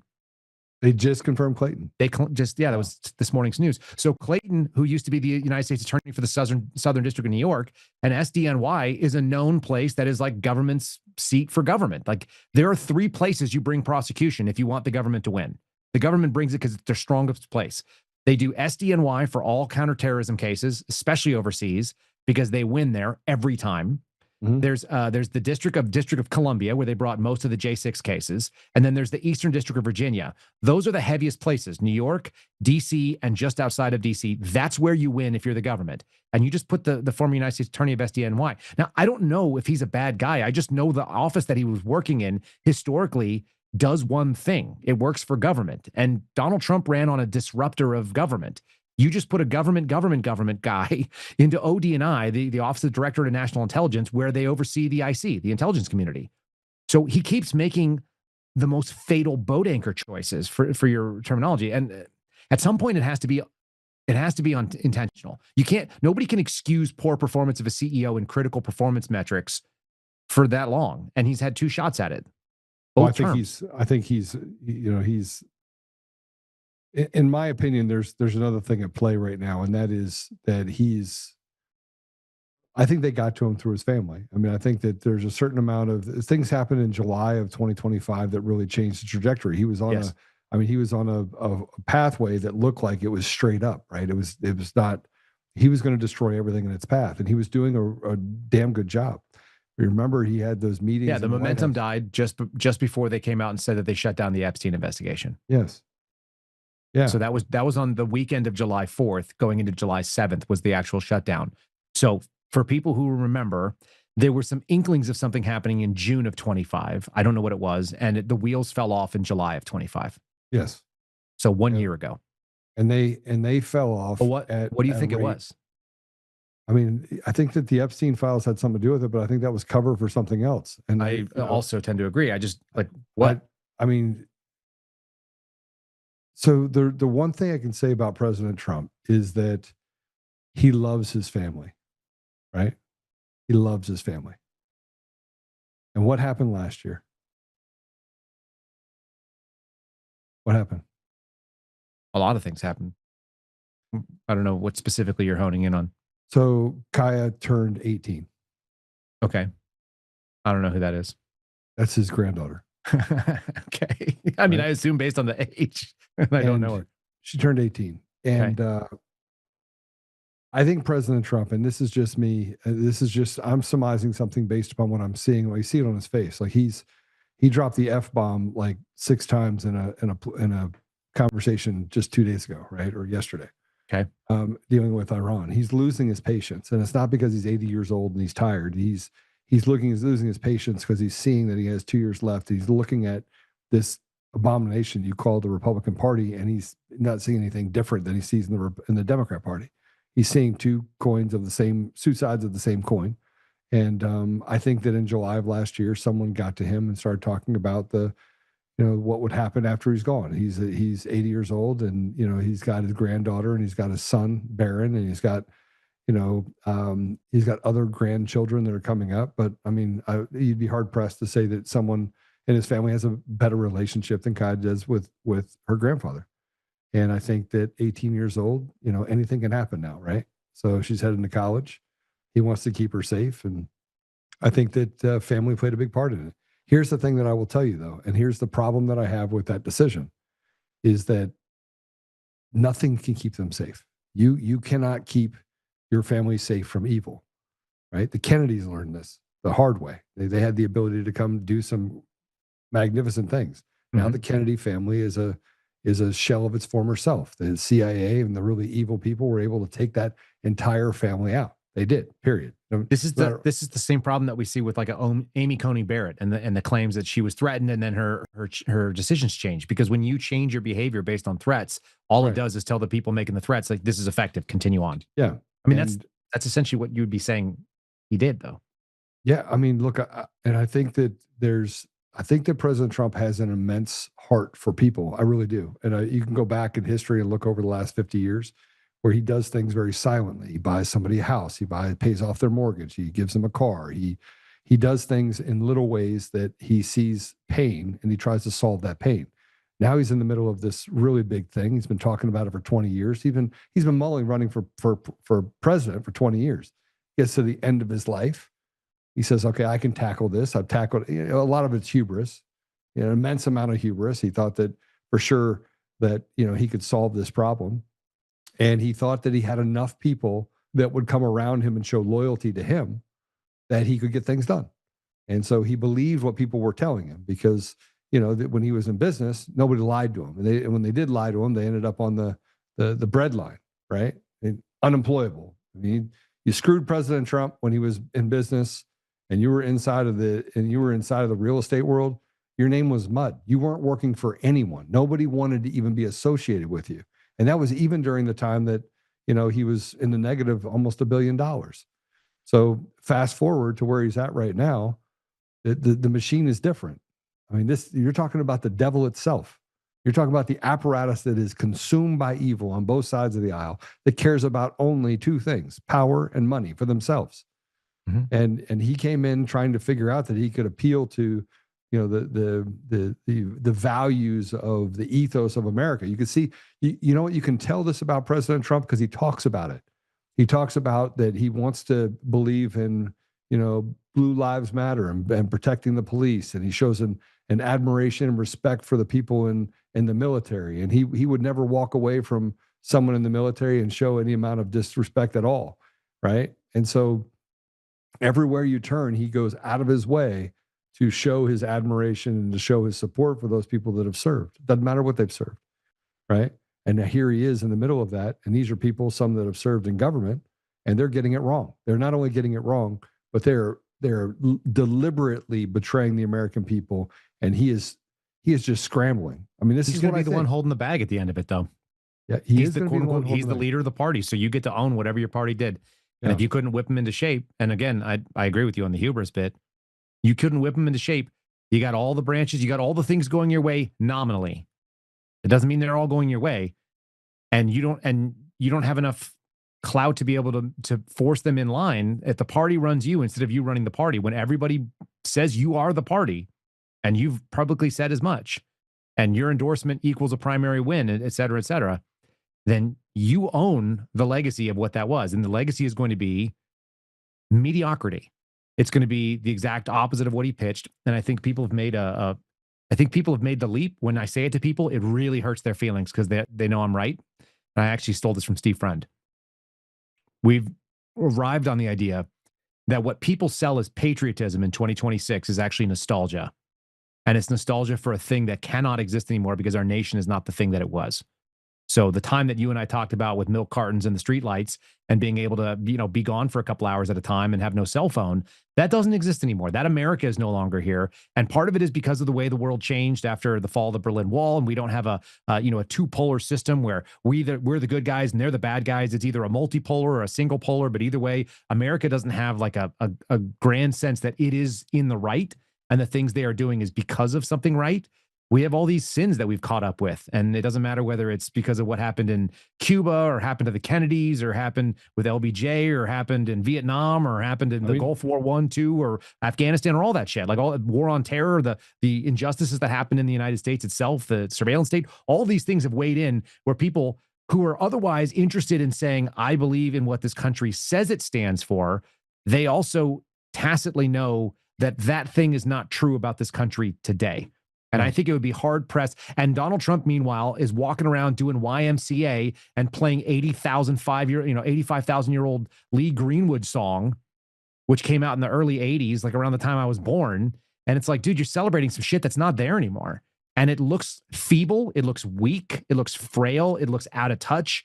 And you're going to have young people look at it and go, you suck. Even if he came in with all the best of intentions, that hubris equals your legacy is garbage. And he's earning it right now with bad. It feels like also when somebody gets in a spot where they start panicking because the decision-making process is bad. And so they just do bad decision after bad decision. It's like, oh, I lost on this hand of blackjack. I'm going to double down on it and I'm going to try to win it back. And you're now chasing good money with bad, rather than just looking and going, okay, look, we had a failure in some of these things. We need to focus on the domestic agenda. I mean, I'm going to have to start at the end of the day, if he had to start putting in interim temporum people who just knew what the mission was, not ass kissers, but people who knew what the mission was, even if it was the lowest person in the totem pole at CIA or retired people that are out there saying the right things, where you get the sense that these people have really committed to it and that something has cost them. That's what I saw his failure. He never once have said, who are the people who have lost the most over this and haven't gone out and compromised their principles? They didn't sell out when they had an opportunity to. Those are the people I would want in. You went and put Kash Patel, who basically was just like sneaking around wearing sequins or cowboy hats or whatever shit made him look like the right guy, custom suits that seemed flashy. And he took flash and style over substance. And he should have had some people that hurt his feelings. Like Joe Kent shouldn't be gone. If somebody tells you the truth and it hurts your feelings, that's probably someone you need to have around you. Well, I think that I think that that's my biggest issue, right? What we just said is my biggest issue, in that, Joe Kent is an honorable man in 100 different ways.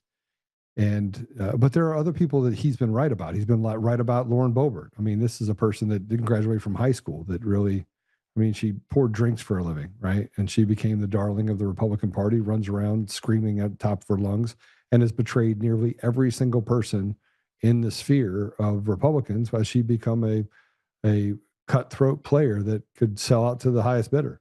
And it cost her marriage, right? And her kids being completely off the rails now. And I mean, I hope it was worth it, right? I hope it was worth it.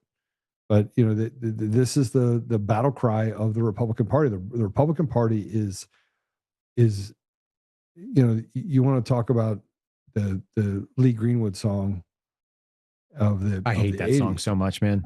But I hate that song. My point is that you can't wish yourself back to a place of ethics and morality, right? You have to. No, it has to be done by a strong, aggressive guiding hand, and we have to all agree that that's where we want to go. And the funny thing is the guys like you and me, like this is why I focus on the Fs that I talked about, because I know that you and I are the minority, and if you're being honest, you do too. The position of smaller government, less government involvement based on Christian principles and people doing the right thing because it's the right thing to do, that is not the standard in America. It's not the standard in politics for sure, because we could field 600 people to fill every single major executive role and all the positions in Congress. We could fill the top 35 places in the White House, or the top 65 places in the White House and the governmental agencies, and we could fill the Senate and the House. We could do that.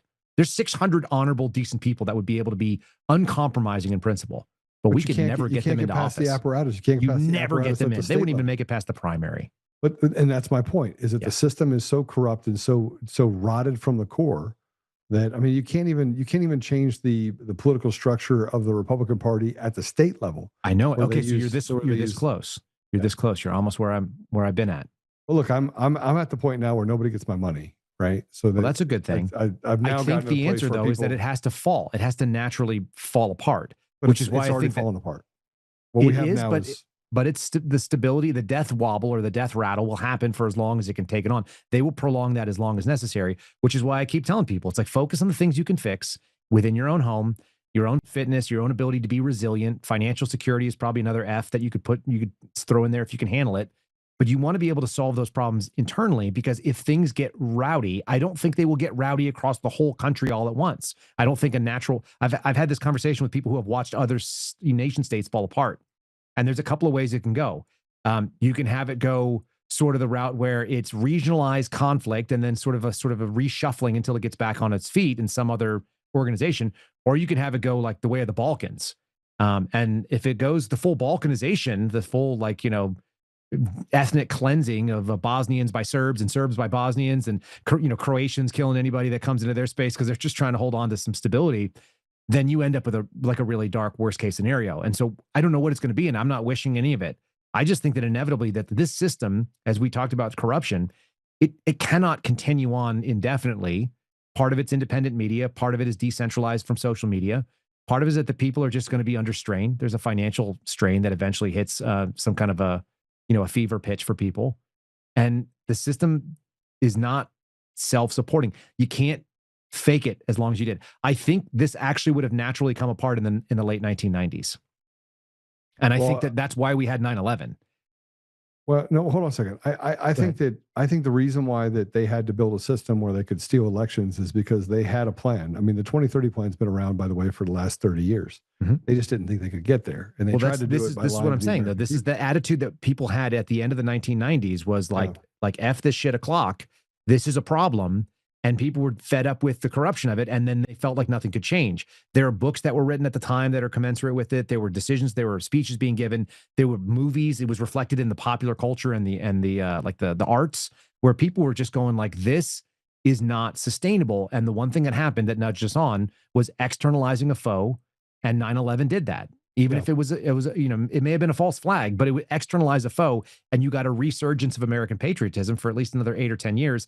And it's been limping away from that since then. But I mean, look, the outcome was actually different. So the attack on 9/11, which was sent a shockwave through America, then was replaced with what happened in 1997. Would you say 1998 with Matthew Shepard? 98. Yep. Okay, so just follow me with this. Mm-hmm. They build this no hate environment, right? This is when the downfall of kids are being told that they can all win a merit badge. This is the era that it started. right? Everyone Yeah, gets the surprised. era of political correctness. Right. And so you look at what happened in 98, you look at the media cycles and the things that they were doing with Mockingbird. It became a real thing in the 90s, like 90s is and 2000s. It started to basically escalate. I think they saw the problem, but what happened with 9/11 is it was pre-planned. They knew, like they were all part of it. I mean, Bush was a part of it. I don't look at it so much as a conspiracy theory as much as that it can't happen the way it happened if people weren't orchestrating it to happen that way. It's the same story as October 7th. Yeah, same story. Yeah. Same story. You don't have to plan the attack. You just have to let it happen because the benefits of it outweigh the cost of it to you. Right. And that is such a morally repugnant position for you to hold about your own government. And yet it's still the most likely thing that goes down. And I think people inside the CIA even recognize it. And they recognized it only because of one thing, because of what happened during COVID. I think COVID allowed people to look and go, holy shit, the depth of this evil. And that takes us back to the opening comments of Anthony Fauci. The depth of this evil, it's not new. It's not unfamiliar. It's just visible. It's been revealed, and it doesn't want to say its own name. It doesn't want to tell you what it is. What's your name? It's like the exorcists that are, tell me the name of the demons. And they say, well, we're Legion. We're not going to name because the name is the power. People got to see what it was, and it's still not ready to just reveal that, okay, this is what it is. This is what it looks like. But everybody saw what evil looked like. It was, I'm going to cancel you because you're going to make a choice about something that has nothing to do with me. You don't want to get a shot and bow down to the supreme authority of this government to inject you with dead baby parts. Then we're going to ruin your career, and we're going to take away your livelihood, and we're going to potentially imprison you if you try to take your kids to a park. I mean, it doesn't get much darker than that. So this brings me to this one. So I want to play this first before we do. I want to play the what Senator Paul had to say about Fauci, and then I want to give you. I'm going to give you the most ridiculous. But while we're doing this, by the way, yes, I know I've already been told that people are having to move from Rumble over to X. I'm going to ask everyone, no matter what platform you're on, to just go ahead and hit the share button. You can hit the repost if you're on X. If you're on Rumble, just make a copy paste, put it on your socials. Yes, I get it. You're the ones that actually need to be able to share the truth. This is a great conversation that Kyle and I are having. It's up to you, though. Like, I already know that I'm on the bad list, and they don't want people to hear what we have to say. Kyle's on the same list. We're both hanging out together in this list, okay? Your obligation is to hit the share button, hit the thumbs up, and to do the things that help promote and push the truth forward. So while we're actually listening to this, I want you to hit the share button, regardless of what platform you're on. If you're on Roku, I just want to say thank you to you. It's good to be on the TV. And if you're on Amazon, I want to thank you for your subscriptions. Let's go ahead and play this cut 3. Ordering it. President Biden issued you a sweeping pardon extending back to 2014, the same pardon he gave to his son Hunter. A pardon may protect a person from criminal prosecution, doesn't rewrite history. It does not erase documents. It does not convert a misleading statement into a truthful one.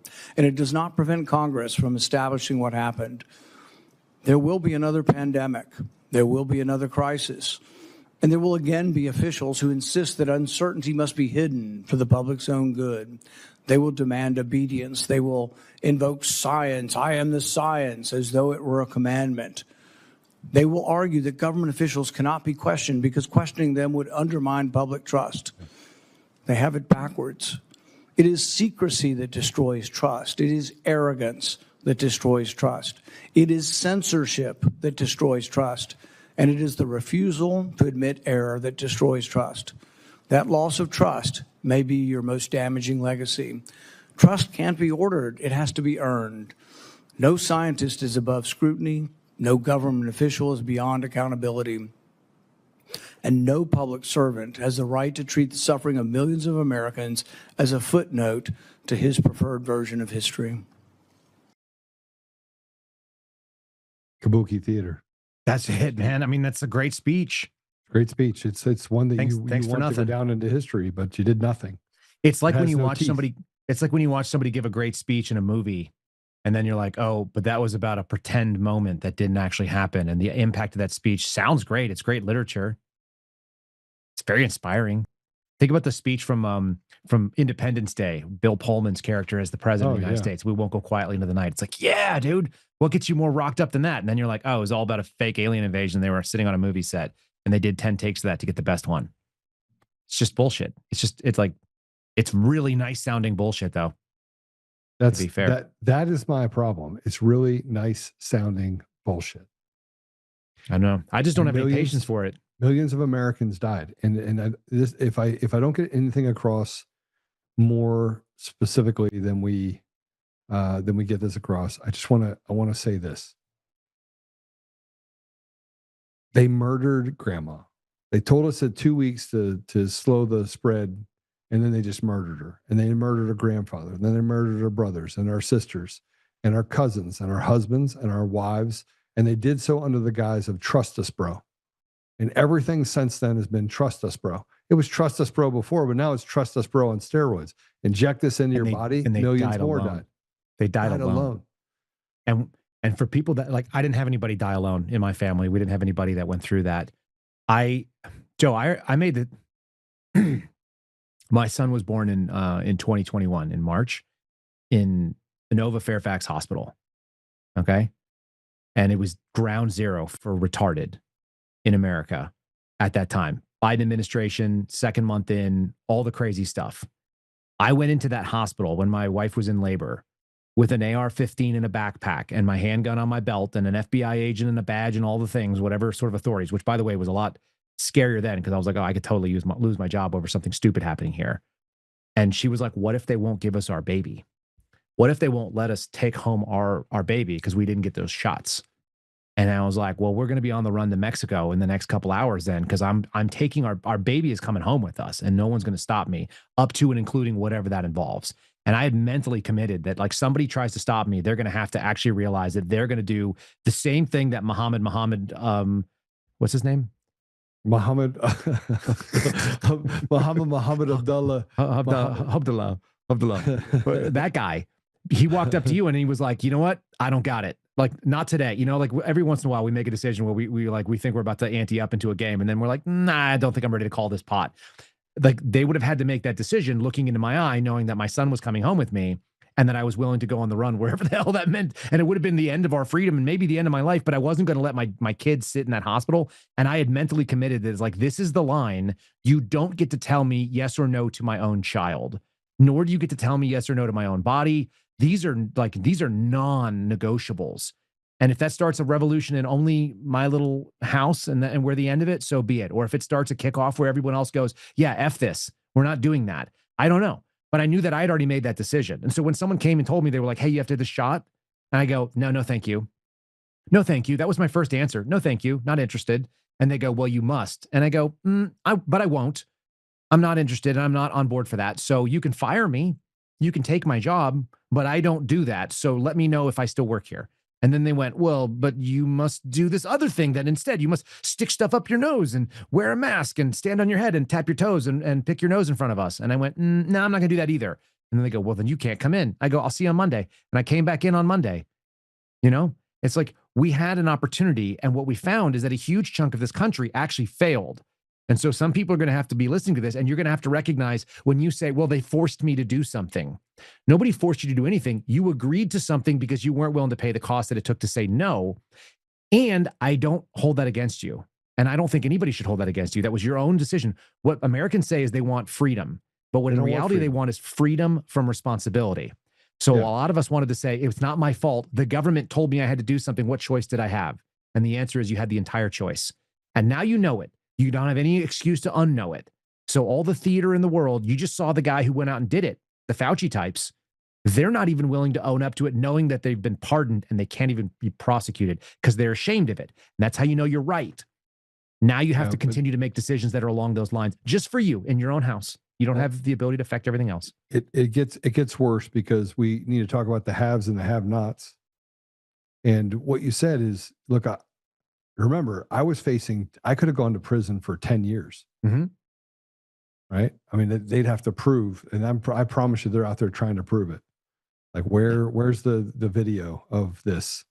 And I wanted to make sure that I was completely, and I had to say hypotheticals, and here's what I did. And the good news is the statute of limitations ran out.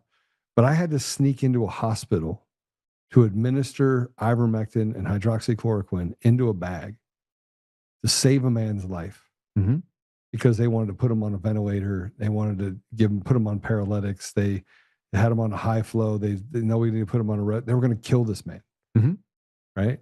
And they killed a lot of others. So it wouldn't be the first one. Yeah. So we know 4 days in a row, I had to sneak in to a hospital and save this man's life. And I kept thinking to myself, I should just walk through the front door, grab the doctor by the throat, dragged him across the floor and said, we were going to give the man this, what's going to save his life. Mm-hmm. But they didn't, nobody did. There's this paralysis analysis that happens when you want to trust. If you want to trust, man, good people want to trust. And when you figure out that the devil itself is literally leading you right off a cliff and killing your moms, killing your dads, I mean, it's hard to reconcile that.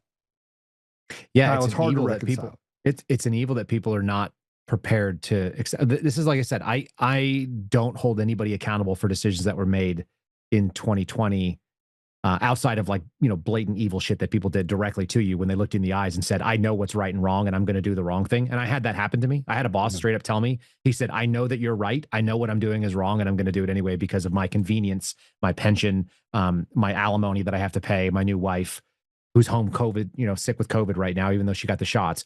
Like, when you say that, it's like, okay, that's not really forgivable. I'm not going to sit and dwell on it, but I won't ever forget that. Yeah. But what you do have is a second opportunity, because that time passed. And I keep saying this on my podcast in the mornings. We wanted to make people beg for COVID amnesty, right? They wanted to have forgiveness for the moments that had took place. And we didn't get that. And we weren't even asked for that. We weren't asked, like, hey, can you forgive us for the things we did? What we got was COVID amnesia, where people said, we're going to just act like that didn't even happen. And you just had Anthony Fauci sit up there and tell you, I'm not going to tell you, because he knows exactly what happened. Two things happened in the last, let's call it 72 hours.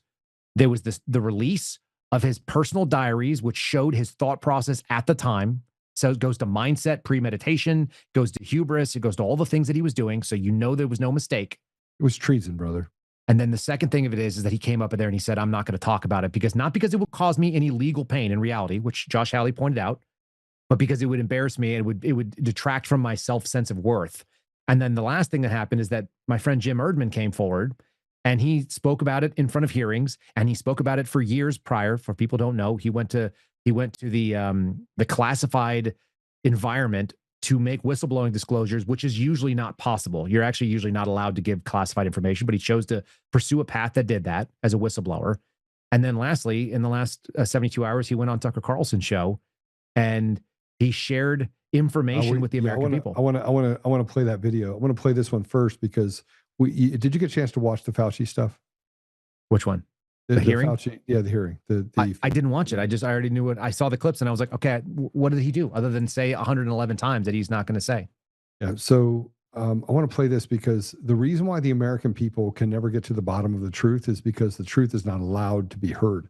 Right. And to discuss that even though it's kabuki theater, what Paul said and what Howley said, it's all true stuff. Like, what they said was true.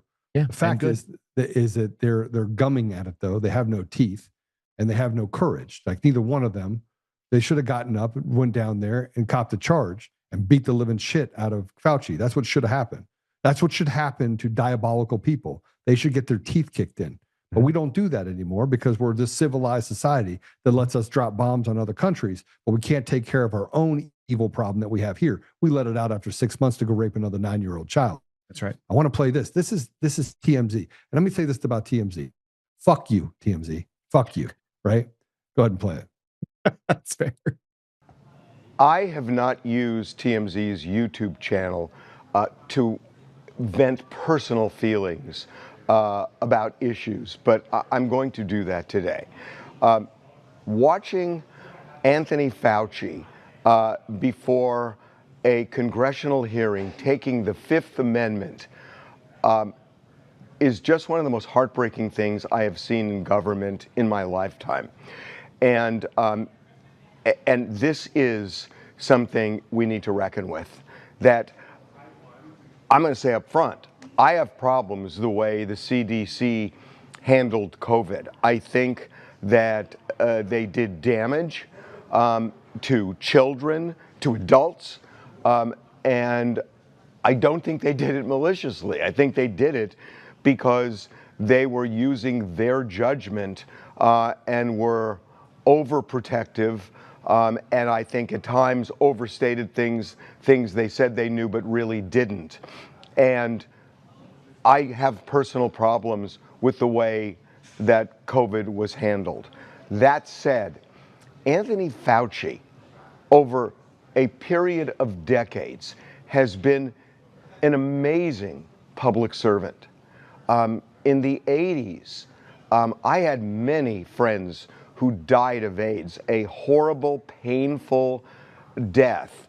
And I had friends who lived because of Anthony Fauci, because he was willing to look at experimental drugs in a different way than they had looked at them before.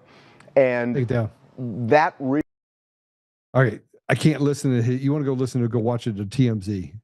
First of all, he just took credit for something he had nothing to do with. Fauci had nothing to do with any of the things that led to anything happening with the AIDS epidemic. Nothing. Zero. Nothing that he did. No research that he did. Nothing. Anthony Fauci was responsible for nothing. Zero. Other than telling us that you can get AIDS by looking at someone across the room. He created and spread more falsities about AIDS and subsequent viruses and or sicknesses across the world over the last 30 years. I mean, this guy, I just can't. I cannot even stomach it. But that's why the American people can't get to the bottom of it. Oh, I can't believe what they did to Fauci. Are you serious? His own notes. He should have been stomped to death. He tear his throat out. Make him. You know what? Make the guy move around with having to blow through a tube for the rest of his life. Make him suffer the same consequences that families had to suffer by losing loved ones way too early because of diabolical nature of these people that planned it. They planned this. I hate that. The amount of rage that I have right now towards people like that are evil people is just, I can't even put it into words. And then he got a pardon. Yeah, you guys made me look him up. What? Well, I didn't know anything about him. Harvey Levin, the guy who was a piece of shit. He's a total piece. He's been a piece of shit forever. He makes a living off of someone else's demise. When someone says I had a lot of friends die from AIDS, it's like, oh, how many friends did you have die from AIDS? Is that a thing? It's like, oh, of course you're a homosexual guy from California who, like, of course part you of the are. Tribe, the Synagogue of Satan, same one. He's also Jewish too. So there you go. So they just do whatever they want, right? I mean, it's not. They're not Jewish. I just didn't know that Jewish. about him. They're not Jewish. They're a group of people that are just demonically evil, and demonically evil stand up. Well, their whole business model is dog shit, and they're dog shit people. But I just didn't know that. I didn't know he was a gay guy. Why would I even know? Why would I ever give a shit about who runs that? But if you're going to make apologies for Anthony Fauci, now I start wondering, like, it's kind of like if you want to be buddies with Jeffrey Epstein. It just tells us an awful lot about who you are as a person. It tells you a ton about who they are. A ton. Yeah. Absolutely. I mean, it's like these people, it's like they didn't have a mother who told them that you're going to be judged by the company you keep. This is the same guy, by the way, that said that Jeffrey Epstein got a raw deal. This is the same guy, right? Jeffrey Epstein got a raw deal. Yeah. F you, Harvey, you little prick. All right. So then let's talk about this. I want to put this up just so you can see it, but Biden never signed Dr. Fauci's pardon. We have this. This is N Wokeness put this up. Yeah, I've got a copy of it on my desk. Yeah, he never signed Fauci's pardon. The White House staffers did it with an auto pen. Mm-hmm. So, and this was January 19th meeting, which took place in the Yellow Oval Room in the White House residence. Mr. Biden kept his aides nearly 10 p.m. to talk through such decisions, according to people familiar with the matter. Emails showed that an aide to Mr. Sickle sent a draft summary of Mr. Biden's decision in the meeting to an assistant to Mr. Zeitz. I sent it to you over in our Signal group, but I sent you the Department of Justice maintains a copy of the executive clemency order. I just sent it to you if you want to see it. Yeah, I think we have it. Do we have it? I don't know. I pulled it off the web. It's on Justice Department website. Let me just do this little thing right here. Forward and share. There, boom. But here's the actual pardon. Go ahead and put it up. It's 5. No, not post 5. There we go. Yeah. But if you look at this, go up so we can see it. No, down. Sorry. Down is up is down. Go ahead. Do the other way. Scroll to bottom. Scroll to bottom. There you go. Yeah, it's a mechanical signature. Mechanical signature. Fully. So he never signed it. Joe Biden never signed that. Nobody wants to test that, though. That's the thing that we were talking about. It's like nobody wants to test it, because if you test it, then you find out, well, these things don't hold any water, and they must be manually and intentionally signed by the president. And what would we undo? I mean, how do we know what he intended and that he didn't intend it? And God forbid. And so, like, nobody wants to challenge us. We heard a big talk coming in. This is that momentum that disappeared. Up until maybe summer of last year, there was a discussion about, hey, if you have an auto pen pardon, we're going to go and challenge it, and we're going to bring cases. So I need everyone to understand something that is more diabolical than what you just saw in the pardon. The pardon, if you missed it, dates back to 2014. Okay? So the pardon is dated back to 2014, which means everything he did up until 2014 for 10 years. You know what else happened in 2014? NIH awarded a grant study to study bat coronaviruses at the Wuhan Institute of Virology. Yeah. The same place, by the way. And we know what? We knew within 3 days that it came from Wuhan laboratory, but it was shut down. President Trump said it came from a lab in Wuhan, China. And they're like, no, it came from a bat from a wet factory or wet market. They were lying to us up front, and the media was being used in order to stop the truth from coming out. That's how you know that President Trump is actually a good guy. It's because he's been ahead of himself, and they kept putting more stories over top of him, like they're doing right now. The same thing that happened with the Epstein deal, right? Oh yeah, he's in the deal. 4,300 times he sent money to Jeffrey Epstein. It's completely fallacious. It's not even real. But they use all that said. Again, at some point, you have to own the fact that you didn't put people in that were going to get your back, that were on the same page. Like I did see it. Like, he lost money in the first administration. I think that at the end of the day, even if he made mistakes there, he was attempting the right thing. He got my vote for the third term, for the second and the third term. I didn't vote for him the first time around. I didn't vote for anybody. I was at the academy. But we're dealing with at some point, you own the fact that the people you put around you have screwed you. Like, who's responsible for trusting? Like, at some point, you're responsible for the trust you put in people. No, I agree with you. That's what bothers me. And I don't like seeing people write it off. It's like, look, we're all human. We all fail. At some point, you either got to not fail, because the mission is a no-fail mission. And this was a no-fail mission. It's a no-fail mission that I think has been failed. And I'm not sure you can recover it at this point. Like, we're in a fatal wobble on it. So don't tell me that it's going to be okay, or that if they just get one more shot at this, the right guys are going to come in. There's no evidence of that. The right guy got in, as far as we could tell. The estimation is that this is the guy. The Americans outsourced a violent revolution to one guy, and he started off looking pretty impressive, working the day that he was sworn in till 10 o'clock at night, signing executive orders saying, this is what we're doing. This is the agenda. And it was like, hell yeah, dude. I saw that and I went, okay, good. We might actually get something out of this. Wouldn't that be incredible? And that tapered off almost immediately within the first month, when I saw the people that were coming in doing exactly what they do, which is slow everything down, play to the status quo, try to get things back to business as usual, try not to have too many apple carts upset, shut down Doge, stop worrying about fraud. We need to turn back on the money. We're going to kill a bunch of people if we can send it around the globe. Like, we're still sending out foreign aid as Americans that are $40 trillion in debt. And we don't have to agree on the number. The United States puts money into other countries when we have enough problems in this country that need to be solved. And it's not going to be solved because we put money into God knows what country that we've never been to or heard of.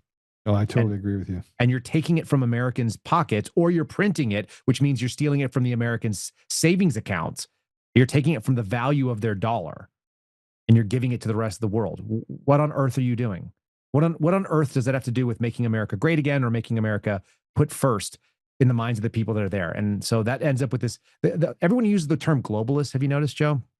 And we never really talk about why that is a problem. I never heard any, I know that why it is, and I know that people understand it, but it should be reminded the reason why globalist is a slur. It's the opposite of being a nationalist. A nationalist says that you have a nation, and that is the people who live in your country. It's not the government of the country. It's the people that are there. Should get your loyalty. They should have your loyalty. They should have the fiduciary duty of the people that are serving them is to them. And if you're a globalist, it means that you put all people equal, including the people that you don't answer to, that you've assigned yourself as their protector. How dare you? Like, how freaking dare you? Yeah, it is. They've created an environment right now where you can see it. I mean, people like you, like me, like other people can see it. We're just trying to find our tribe. And frankly, I think if we find that density, I think we find the same mission-focused density with people like you and me and even Steve Friend. I mean, I could name probably 24 people. Mm-hmm. But if we could find a group of people that it wouldn't take more than 5,000. It really wouldn't. You have 5,000 people that are willing to stand together, a lot of things can happen, right? And I think that'll lead to a bigger 5,000, lead to 50,000, lead to 100,000. I mean, first of all, I don't want my tax dollars going to anything that they're spending money on right now. None. I'd rather hand it out myself to people. I don't want to give any more money to feed the machine. And I think one of the problems that I face right now is that it's so diabolical what we face, and it's such lies what we face that we find ourselves having this conversation about the fact that this globalist environment is making decisions for us, but more importantly, it's resetting the temperature of the entire world. Like, it literally is going around the globe and controlling 185 out of 190 nations, including places like Poland, which I thought were, insulated. And now you have them having the same, you have mass migration, you have problems with the immigrants that are coming in there that are basically taking advantage of it. It needs total compliance. It's like, it's the same thing as the COVID shot mentality. It's the same thing that we used to hear the evil empire and the communist mentality was like the Borg, like you must be assimilated. And people were like, no, that's the enemy. And compliance is required. Resistance is supposed to be futile. So they come after you with everything possible, whether it be monetary systems or whether it be, immigration, whether it come with just a moral argument, with shame and excommunication from the community of nations. Like they'll try literally every pressure on every holdout. 1,000%. So I want to play this video. This is the CIA. It was on Tucker Carlson, your friend. Yeah, Jim Erdman. Jim Erdman. I want to get him on, by the way, have a conversation with him. He's awesome. He's an awesome guy. But in this case, he's talking about, he's talking about the depth of, if people inside the animal can see that there's something that evil out there. This is it. Let's play it. Did the CIA fully cooperate with DNI Gabbard's investigations? No, not at all. And here's, in my opinion, this is how they operate. They're the adult in the room. They say, hey, listen, we've got these concerns, and they'll bring up every bureaucratic reason why we need to slow roll and just double check everything, dot I's, cross T's. Again, there's good reasons to dot I's and cross T's, but it's bureaucratic guerrilla warfare. So that's how it starts. Once they start into that, they're looking for anything that goes wrong so that they can say, oh, I don't know, something's going wrong over here. Do you stand by your testimony that the CIA illegally monitored and spied on DNI Gabbard's investigative team? I do. What's the evidence? And if you're having a private conversation on a secure line with a whistleblower, you know what you don't want? You don't want a surprise visitor on some sort of listening in. And that is what happened. According to the IT people over at DNI, that requires a technical fix. Like somebody has to go do something to make that happen. And when we started looking at where the individual was working that was on the other line, It's over at a CIA office involved in breaking into phone lines. And you can't make this up. So you're like, that's a little strange. Oh, and one day after we interviewed, a person came in as a whistleblower on the COVID investigation, and one day later he was fired by China Mission Center. Why would the CIA want to disrupt these investigations? It's a really good question. There's clearly some people who did not want the things that were being discovered released in the manner that they were being released. All right, so it's important that we watch that, but because I think that sets a prefaces this next video. Well, the deep thing that he said that he drops on Tucker in a way that I hadn't heard him explain it before is that our president and our government, members of our government, go to the intelligence community, but specifically the CIA is the head agency there, as though they are a foreign nation with independent interests. Yes. And treating them as though they have sovereignty over what they do. They have a confidential or a classified budget. Oversight is not possible if you don't know where your money is going. They have illogical names of agency departments so that you can't necessarily do oversight in a meaningful way, saying how much money is going to this place and what does this thing do? And the answer is like, well, it'd be better if you didn't know. And then they accept that as an answer. So he says that they basically are treated as though they are an independent, sovereign, internal nation. This is an unacceptable way. You cannot have a governmental agency that's not accountable to the elected officials. That is the opposite of America. And we're living under that right now, as being told by a guy who spent, a long time there. There's some side story that I can't actually share into it, but Jim was there for plenty of time to be able to do it. He ended up with a retirement pension from them. I want to play this other video from Tucker Carlson. It's a minute and a half. But I think it tells a different story, and just he was really not subdued, but more matter of fact with the first interview. This one is not matter of fact. This is just coming right at you with a howitzer. Let's play it. The information, there was a Homeland Security investigator that was given the information and asked to pursue this. What was his name? The Osborne. And so he was found dead weeks later in his apartment, in his condo. And that's worrisome. It's worrisome because there's questions about how he died. And, there's a lot of people who don't want to talk about Mr. Osborne and his death. Why? Well, I think what they don't want. Why don't they want to talk about it? They don't want to talk about There's no obituary, I notice. Yeah. Well, it's still an open question about how he died. Okay. We don't know. Did he commit suicide? He was killed by a gunshot. He was killed by a gunshot. Okay. And it's worrisome because if he was pushing to pursue this investigation, and people don't want to talk about it because they say, well, listen, we got to let the system work the investigation. We got to let the system figure out whether or not there's something to this. My issue with that is if there is nefarious intent, which I hope to God this is just some horrible thing that happened to this poor man, or if it's suicide, I hope his family isn't suffering, all those things. I pray for him, pray for his family. But if there was nefarious action that occurred with that, this is not something you want hidden behind a wall of secrecy, because it's not safe for anybody else who was aware of what was happening with that.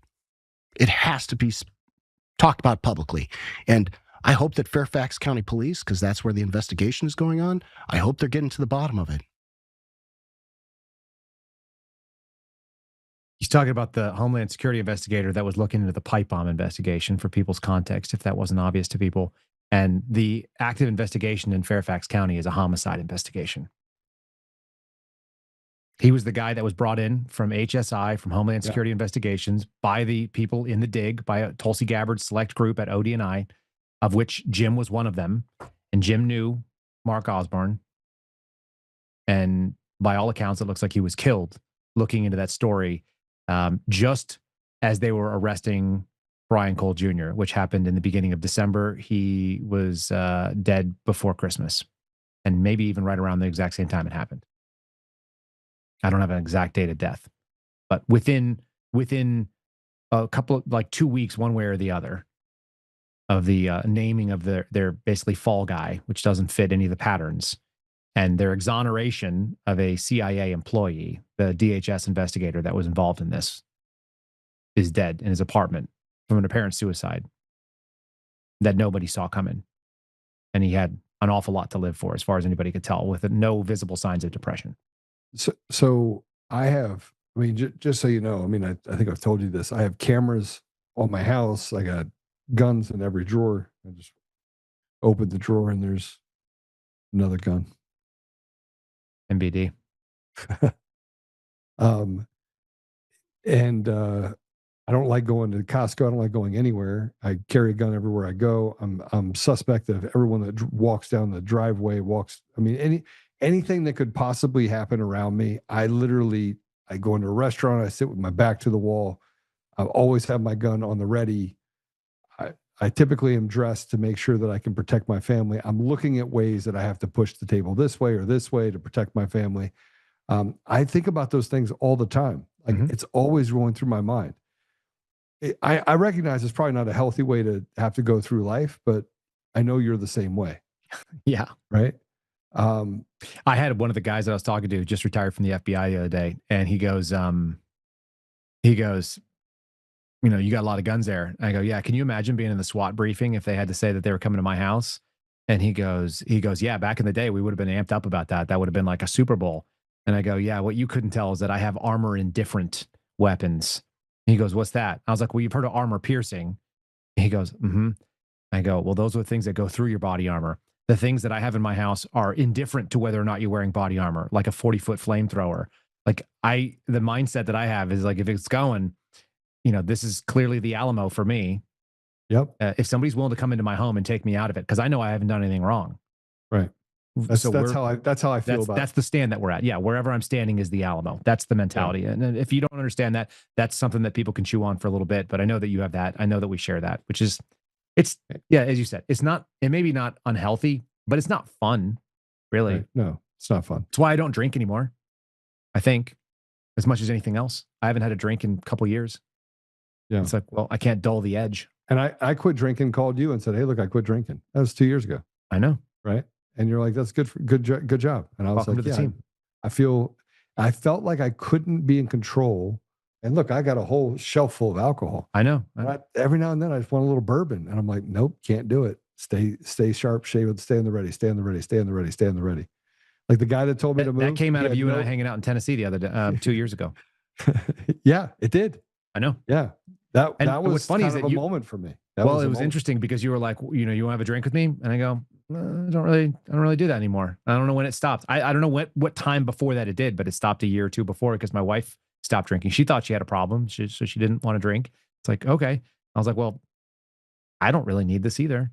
I might as well keep the knife sharp. I don't think I've really had a real drink since I left the FBI, which would have been in April of 22. I don't think I had a drink with you. I had a drink with you in Tennessee. Yeah, I mean, I've said I haven't sat down and been like, oh, I'm just going to have a recreational, like I'm just hanging out. Yeah. There's no particular reason. Like I'm meeting a friend that I haven't seen in a long time. I had one or two. It wasn't like a thing that I couldn't do it, but more or less, I've basically kept the razor blade as sharp as possible, knowing that I might wake up in the middle of the night and I don't need to add any grogginess to it. I'm already tired. I'm ready to go. So that mentality is not. It's not fun, but it's because things like what happened to Mark Osborne we know that they're real. And everybody talks about, well, the government could kill you. It's like, yeah, they could. Do you know anyone who's been killed by the government?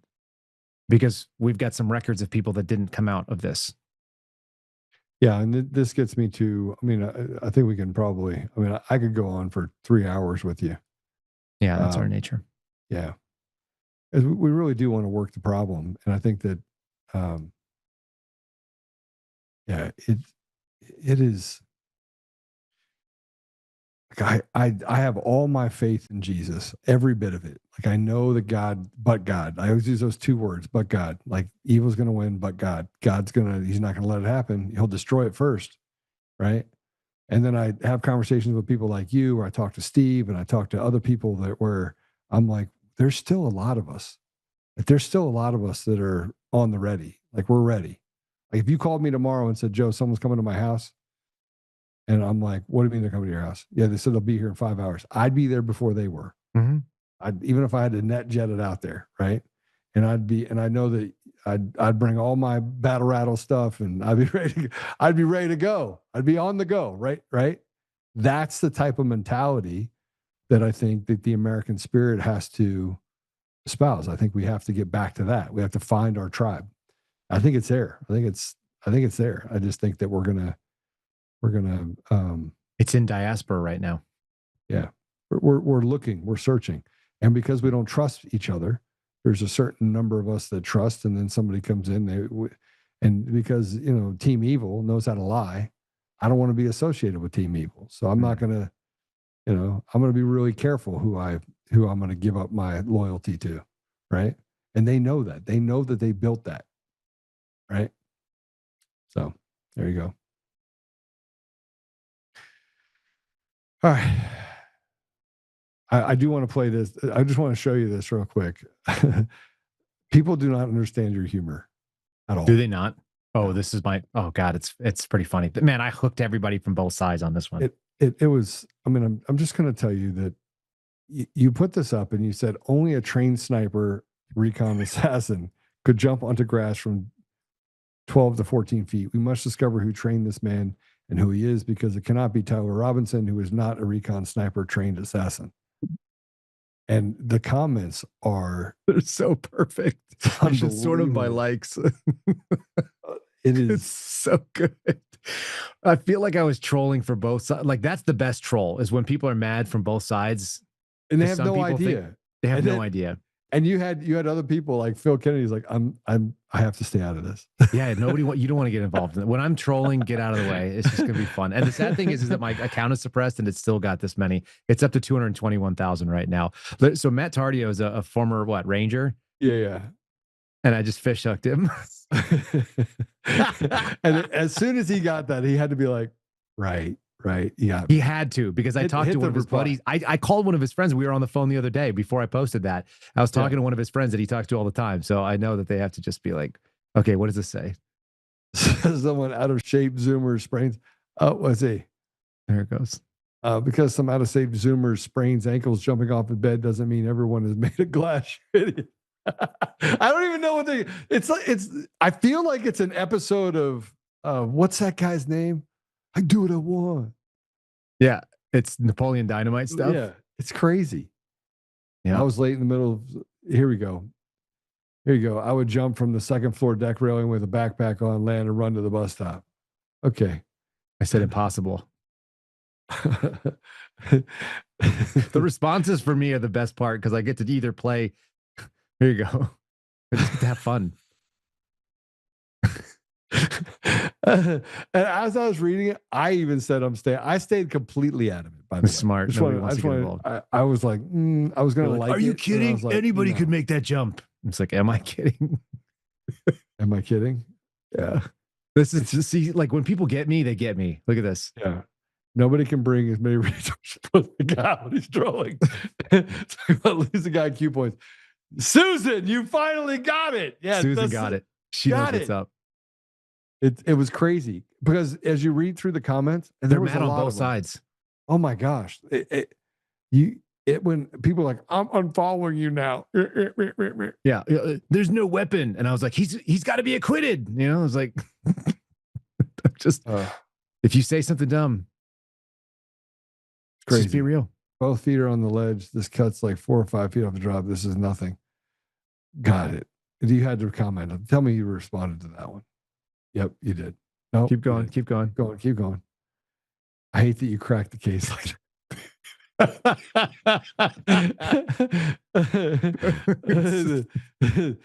If you want to know what's going to win the internet or break the internet, it will be Kyle Seraphin. Just having fun.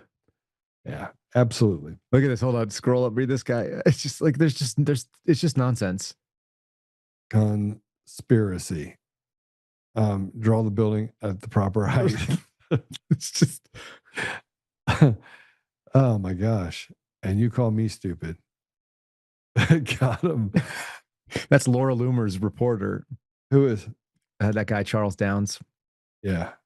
But he is stupid. He is stupid. He actually sent me a message today and he goes, "Can you at least give me credit for being mean to Anthony Fauci today?" And I was like, when you yell, you sound like a little boy going through puberty. It's not intimidating. So I won't give you credit for anything. You're embarrassing. And you shouldn't do this job. Yeah, at all. Nobody should let him do this job either. Well, no one else is going to hire him but Laura Loomer. Yeah, the Loomster. He looks like an AIDS patient. He looks like he could have been one of Dr. Fauci's original victims. I mean, Loomer kind of looks like a boy, so there's that. She used to look more like an ugly girl. The surgery she's gotten has not helped this. The funny thing is that women think that if with enough surgery, they can look like a passable transgender person, and somehow that's a desirable look. I don't know where that became a thing, but watching women turn themselves into what looks like Vegas trannies is bizarre. It's so weird. It is weird. I told my wife, she's like, maybe I'll do some Botox. Like, not in this lifetime, you won't. No, just don't do it. Just be a normal person. Stop looking like an alien. If you have alien face, you start looking like you might be a dude. If you're a woman, don't do it. Yeah. It's bad. All right. President Trump said he will respect Joe Biden's pardon of Dr. Fauci and will no longer challenge its validity. Trump says he's sure Biden didn't sign Dr. Fauci's pardon, but it would be too difficult to prove. Perfect. If only you had the entire apparatus of the executive branch of the United States government behind you to be able to do it. That's called surrender. That's called you let the evil win. Unbelievable. It's just a rollover, man. This, at some point, you own that. Whether he was advised to do that or otherwise, you own it. That's the problem. We'll end it on this one, and then we'll end the deal. Here you go. I just put it over. The deal. What do we got? President Trump talking. They said, I want him to blink twice if he's being held hostage. Just blink twice. Please blink twice. Let me know when you guys got that video up. President Trump says he'll respect Joe Biden's pardon of Anthony Fauci, will no longer challenge its validity. This just came out, by the way, 2 hours ago. Trump says he's sure Biden didn't sign Dr. Fauci's pardon. It would be too difficult to prove. The most powerful thing a president has is the power of pardon. I can tell you what the law is. You have to have a lot of proof. Sure, dude. Whatever you say. You put in an FBI director who wrote a book about getting these guys. Oops. Yeah, it didn't work out, did it? No, it did not. All right. Well, play. I don't even want to play the video. I don't really want to do it. No, we won't do it. Yeah. Hey, you want to close us in prayer? You want to do that? All right. Father, thank you for this day. Thank you for this time together. Thank you for the friends that we have, those who understand us, those who understand our differences. We ask you to help us be patient with ourselves and with our family, with those around us, with our neighbors who may not share all of our thoughts. And we ask you to guide our nation through whatever it is that you wish us to end up at. We know that it's your will and not ours that will be done. We know that we can't understand your plan. So help us to understand that we have to accept it in your time and not ours. Protect Joe and his family. Protect my little ones and my wife as we carry on and challenge whatever the status is. Guide our words so that they are truthful and they are honest. And they are of consequence. We ask all these things in Jesus Christ, your Son. Amen. Amen. All right. Well, it was great having you on. It's always great to have you on at 4:00 Eastern. 4:00 Eastern. Yeah. I only operate on Eastern time. Some people don't know that about me, but some people do. I know about it for sure. Hi, buddy. All right. Good talking to you. Talk soon. Talk to you. All right. Take care. All right. Well, that's it for us today. And that was a great show. Make sure that you actually Apple Podcasts, Google Podcasts, Spotify, Pandora, iHeartRadio, TuneIn, and more. Make sure you give us a 5-star review and do all the things that are necessary to spread the truth. Yeah, I can't tell you that we're all going to make it out of this life alive because we're not. But I can tell you that sooner or later, we will get to a place where there will be a reckoning. And yeah, so just pray for that. All right. God bless you. We'll see you soon.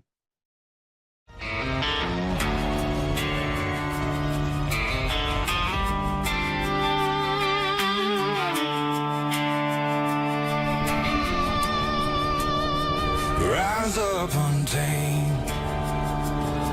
In the heart of the fire where the wild ones roam, Joe Oltmann's calling, bringing truth back home. From conservative daily to this untamed fire, we shatter the silence, lifting spirits higher. No chains can hold us, no lies can prevail. Authentic and fearless on this rugged trail.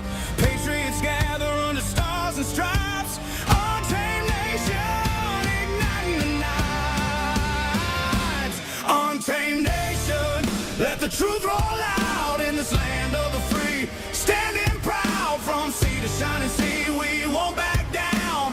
Catch the fire, wear the crown. Untamed nation, it's our battle song, motivating hearts where the brave belong. Yeah, untamed and wild, forever strong. Play it again all night long.